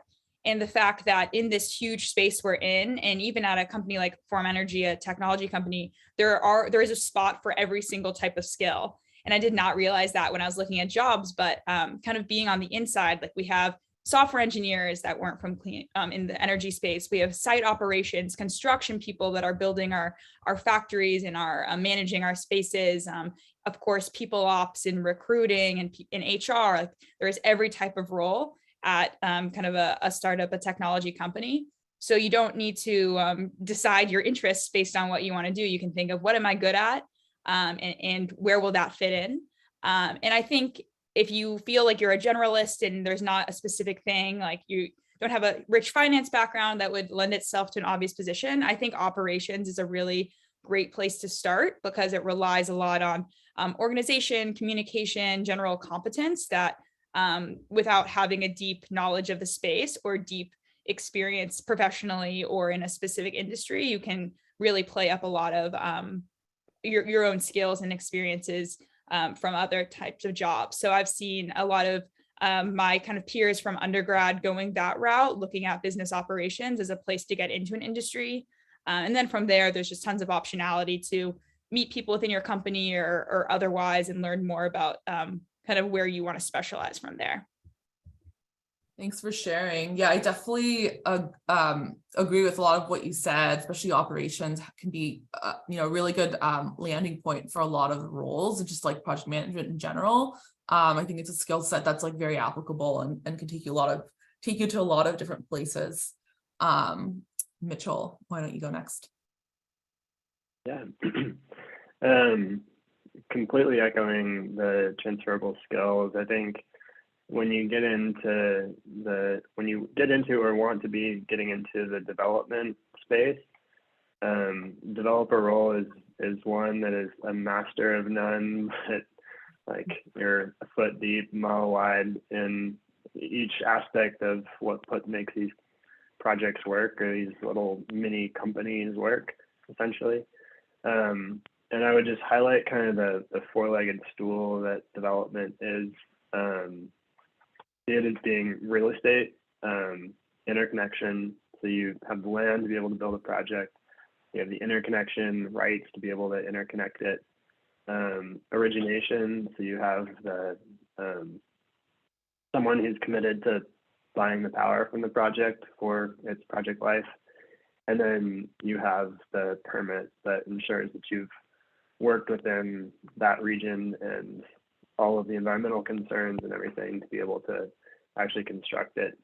And as far as getting into any of those, having some experience with any one of those subject matter expert kind of realms, being able to speak confidently on the experiences you had within those realms opens the door to all the rest of them, because again, like the developer is generally not an expert at any one of them, but is helping to coordinate between experts who do and can take those little bits and bring those to what is a constructed project.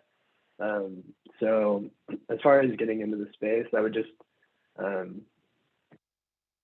focus on those kinds of abilities or those kinds of expertise, leverage any experience that ties into those, and be able to kind of voice your interest in the others, or really just focusing getting into those particular spaces, because they're huge aspects of the development business. As far as getting into the space, I definitely did not know there was a development kind of realm that was possible for me. Utility scale projects were not something I was accustomed to. Where I learned about this was going and talking to every person I could find a connection who knew someone who was in an energy company, and just talking through the kinds of businesses that they were in, competitors that they had, companies that they liked or thought were reputable, and trying to get any future conversations. So my first position with First Solar was based on getting coffee with someone who just like walked through all these different other companies, and pretty soon there was an opportunity that opened up there. With the IRA passage here the last a couple months ago, there's a huge amount of growth in the space, especially in these utility scale projects, and beyond that as well. But there's a lot of developers who do not know how to hire or actually like find talent, because there isn't programs that are really built around development. So I would just say that reaching out to those folks and having those conversations will be fruitful. It's just a matter of time. And then beyond that, there are a few really good recruitment agencies specializing in green tech who actually understand projects and project development. And happy to share a couple of names of them, but I've worked with a couple of them in the past, and they're connected with almost every one of these development shops, and would try to get time with them, because there are definitely more positions than there are candidates for those roles right now. Thanks, Mitchell. Also, nice pun there. I totally agree. I think like when I was first doing my starting my job search, I guess, for my first full-time role in the industry, I really benefited from informational interviews, using that as an opportunity to learn about the space. You know, who are the key players? What are the important factors that I should be thinking about? Whether it's, you know, finance, regulatory. I think project development is it's a space where it's impacted, and everything is all so essential to like the success of a project. Yeah, I definitely echo everything you said about informational interviews, using that to learn more, you know, reaching out to folks here in YPE, attending our events, you know, just going into it, just trying to learn more and thinking about how you can also provide value in return, I think is all really important. And along those lines, I think too, building those relationships so you can get, a referral to a company, I think is also really important and can definitely, speed up the job search process, or at least at the very least make the hiring team more accountable because you are getting a referral from someone that works at the company. So yeah, thank you all for sharing that. Let's do one more question before we just go to the lightning round. Could you guys share some resources that you've used to learn more about the space that you work in, whether that is maybe a publication, a podcast, conferences? What resources have you used to expand your knowledge base and just feel more confident about your work in the space? Let's start with Mitchell, and then Nikhil, and then Jessica. I had a couple of different groups of things. One on organizations and events. I can't speak highly enough of the Clean Energy Leadership Institute. They host a ton of events similar to this. Members of CLI I've found are about as open to a discussion or that informational interview or coffee to talk about ideas as anyone I've come across professionally. And they're just awesome, really motivated individuals. So I highly recommend that, whether it's just engaging with them or it's in their fellowship. There is a special bond that the fellowship brings, but I think more generally, everyone's extremely approachable within that realm. I'm going to touch on some books that I would recommend. One that really focused me back in the space was The Uninhabitable Earth. Another that's come out recently is called We Took the Risk by Tom Wersch. That one's particularly interesting just because it really goes into some of the folks who've founded these renewable energy companies and their stories. And his process of writing that book was entirely based on informational interviews, getting people to sit down and talking with him. He's just emphasized how open people were to talking about their industry, what they've done, why they did it, which I think is pretty unique. And of all the industries, this industry. And the other one is Cadillac Desert, which is all about water rights in the West. But it's a huge part of the old style of development, and kind of a lot of what has created some of the real estate and water laws and power laws and dynamics that exist today. And then as far as in skills, really emphasize trying to build skill sets in negotiation. One book that I really liked in that was Starting with Why. Because whether it's talking about your own position, or it's trying to get a project done, or talking to a landowner, or talking to anyone, I think building that skill is particularly helpful. Jessica, anything you would want to share?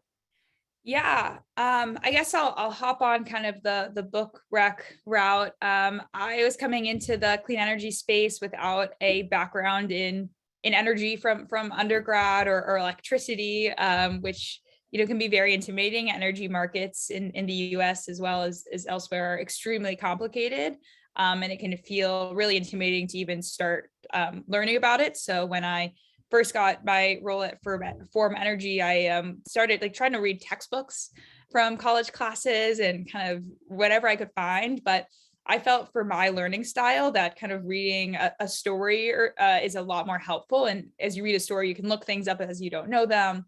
So two books I would recommend. One is called Superpower, which is the story of Michael Skelly and kind of early 2000s, a lot of the bringing clean energy online and transmission lines and that process. So you're kind of entertained and learning about people and places and projects, and then along the way you understand what kind of what goes into building these and really just the energy markets in general.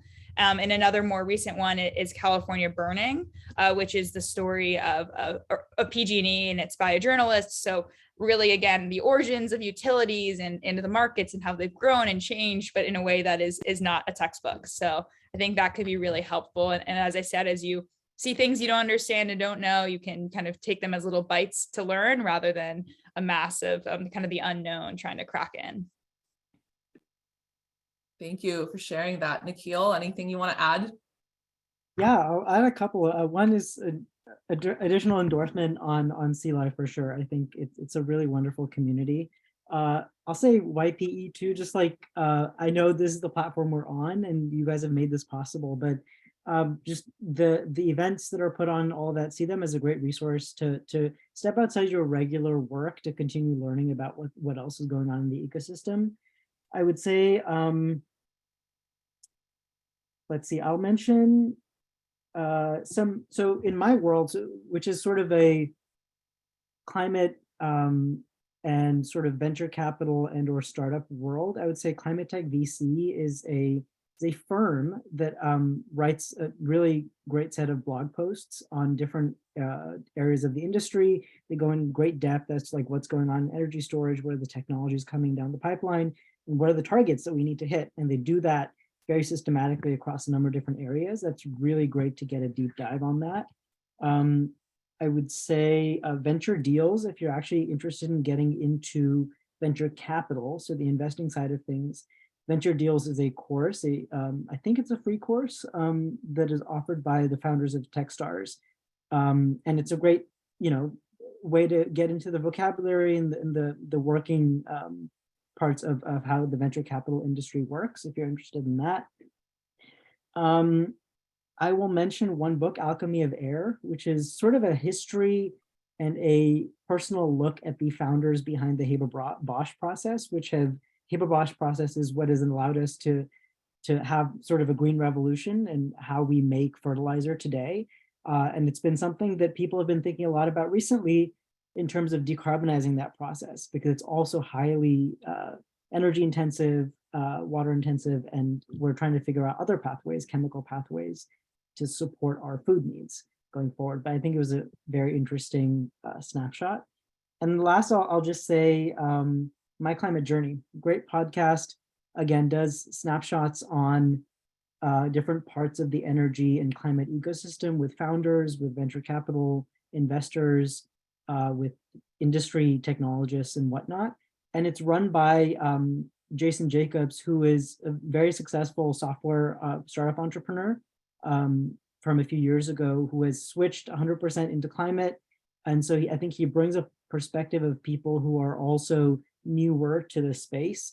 So I think the way he interviews his guests is amazing, in that you feel like you're learning along with him as opposed to being talked to, which is a wonderful way to absorb the information. Thank you all. I feel like I have a lot of good book recommendations that I'll be diving into now. And yeah, I'll just remind everyone. So I know we shared a lot of resources just now, so we'll be collecting these and sharing them in an email sometime next week, probably end of next week, and share that to the group here. So don't feel like you need to catch it all right now. I know there's a lot of great resources that were mentioned, so we'll be sharing it with the group. Let's do one lightning round question before we address some of the audience questions that came in, and we can open it up to any other questions for the audience. So let's say, what's one piece of advice that you would consider to someone, trying to enter the space, maybe the function or type of role that you're working in, or if you want to address either, but either or both, maybe one thing you wished you had known reflecting back on your career, when you were just starting out.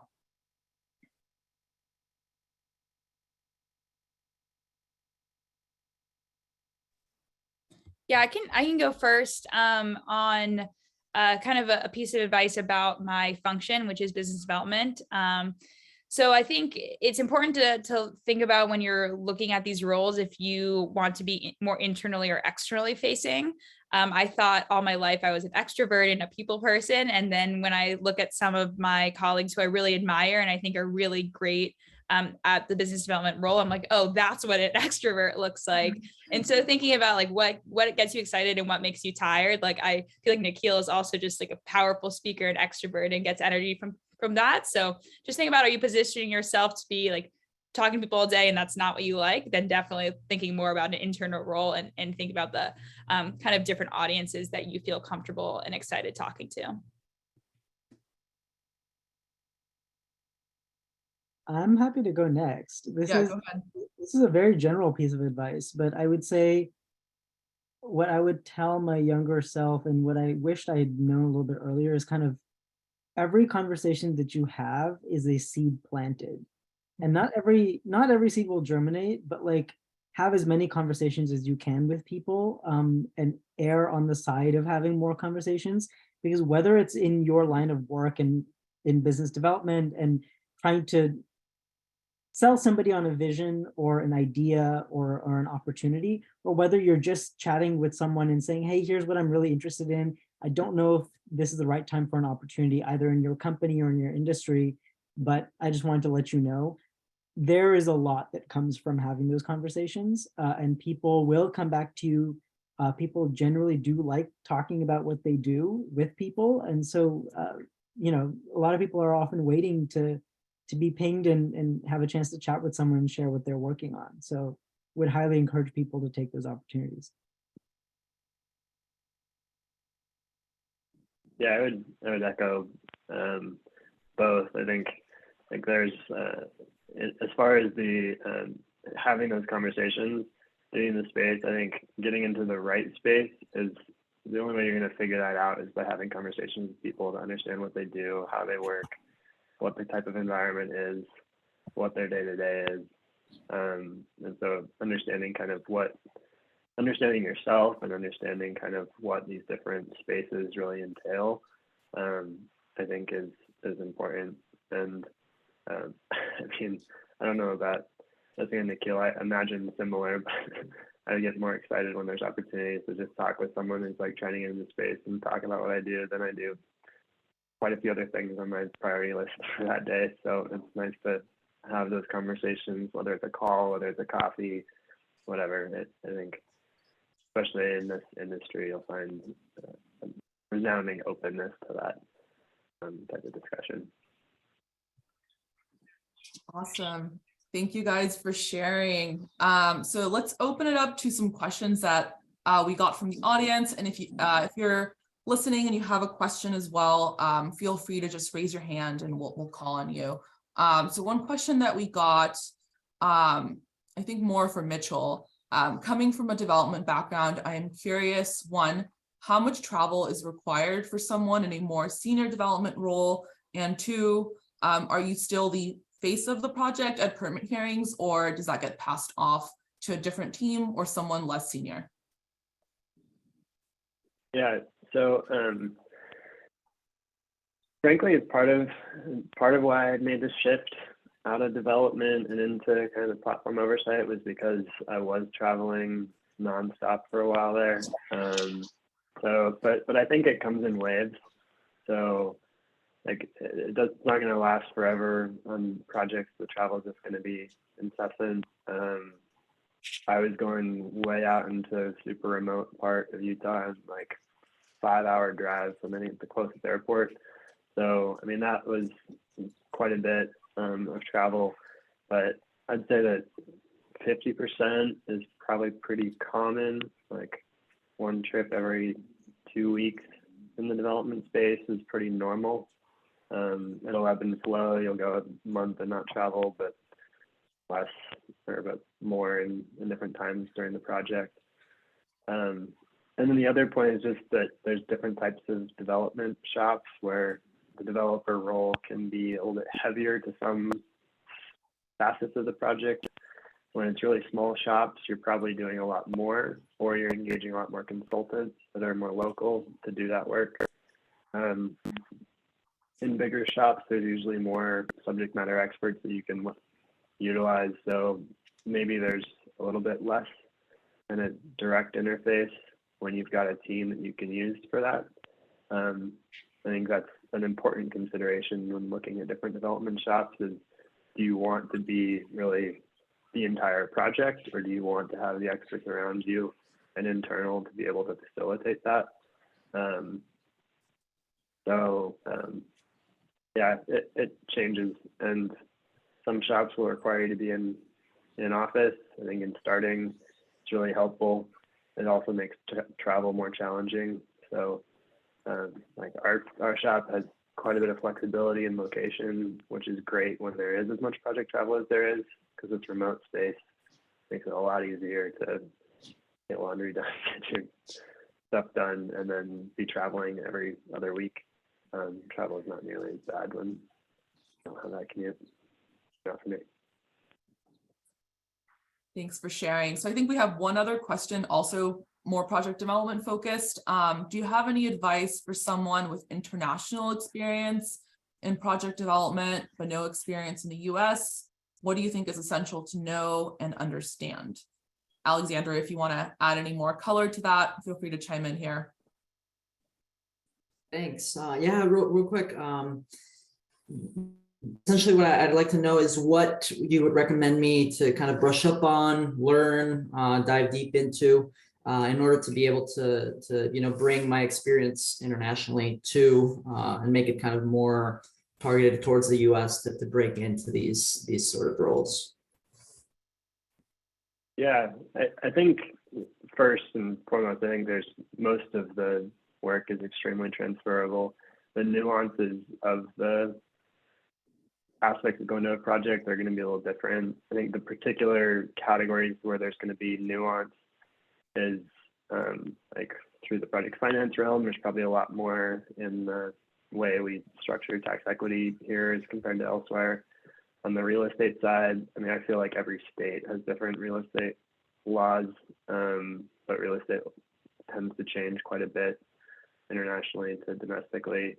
Kind of beyond just an agreement, like what pitfalls exist beyond that. We have a huge separation of minerals from land that makes things challenged.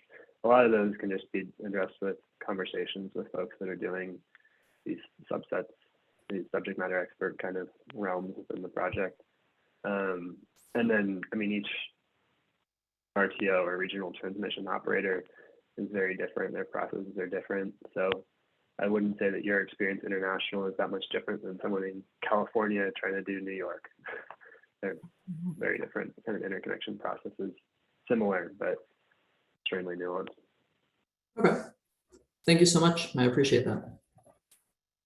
I think we have time for one or two more audience questions. If anyone has something on their minds that they want to ask with the group, we're all here to help and help you in your career journey. So this is your time if anyone has a question.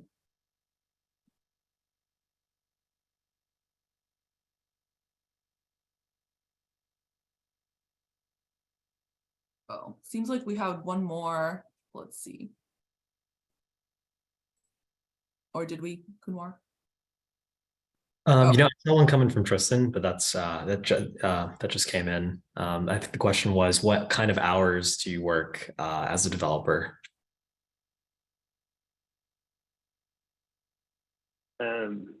It definitely changes just based on where you are in the project. Like you're trying to put together these pieces, and if there's challenges on any one of them, things can get a little crazy. But in the developer role, I'd say the travel is what makes hours get a little funky. But beyond that, I'd say my average is probably a little bit high for the space, but in the 40 to 60 kind of range, depending on what things are going on or what deadlines you're facing or where you are in the project life. It's pretty normal. And it's definitely demanding, but it's also exhilarating. So I might spend more time, but it's rewarding to kind of figure out some of those risks on the project and resolve them. Awesome. Thank you for sharing. I think we have time for one more, but if not, we can just get started with our concluding remarks. If anyone has one last one that they'd like to ask. For Jessica or Nikhil or Mitchell, feel free to chime in.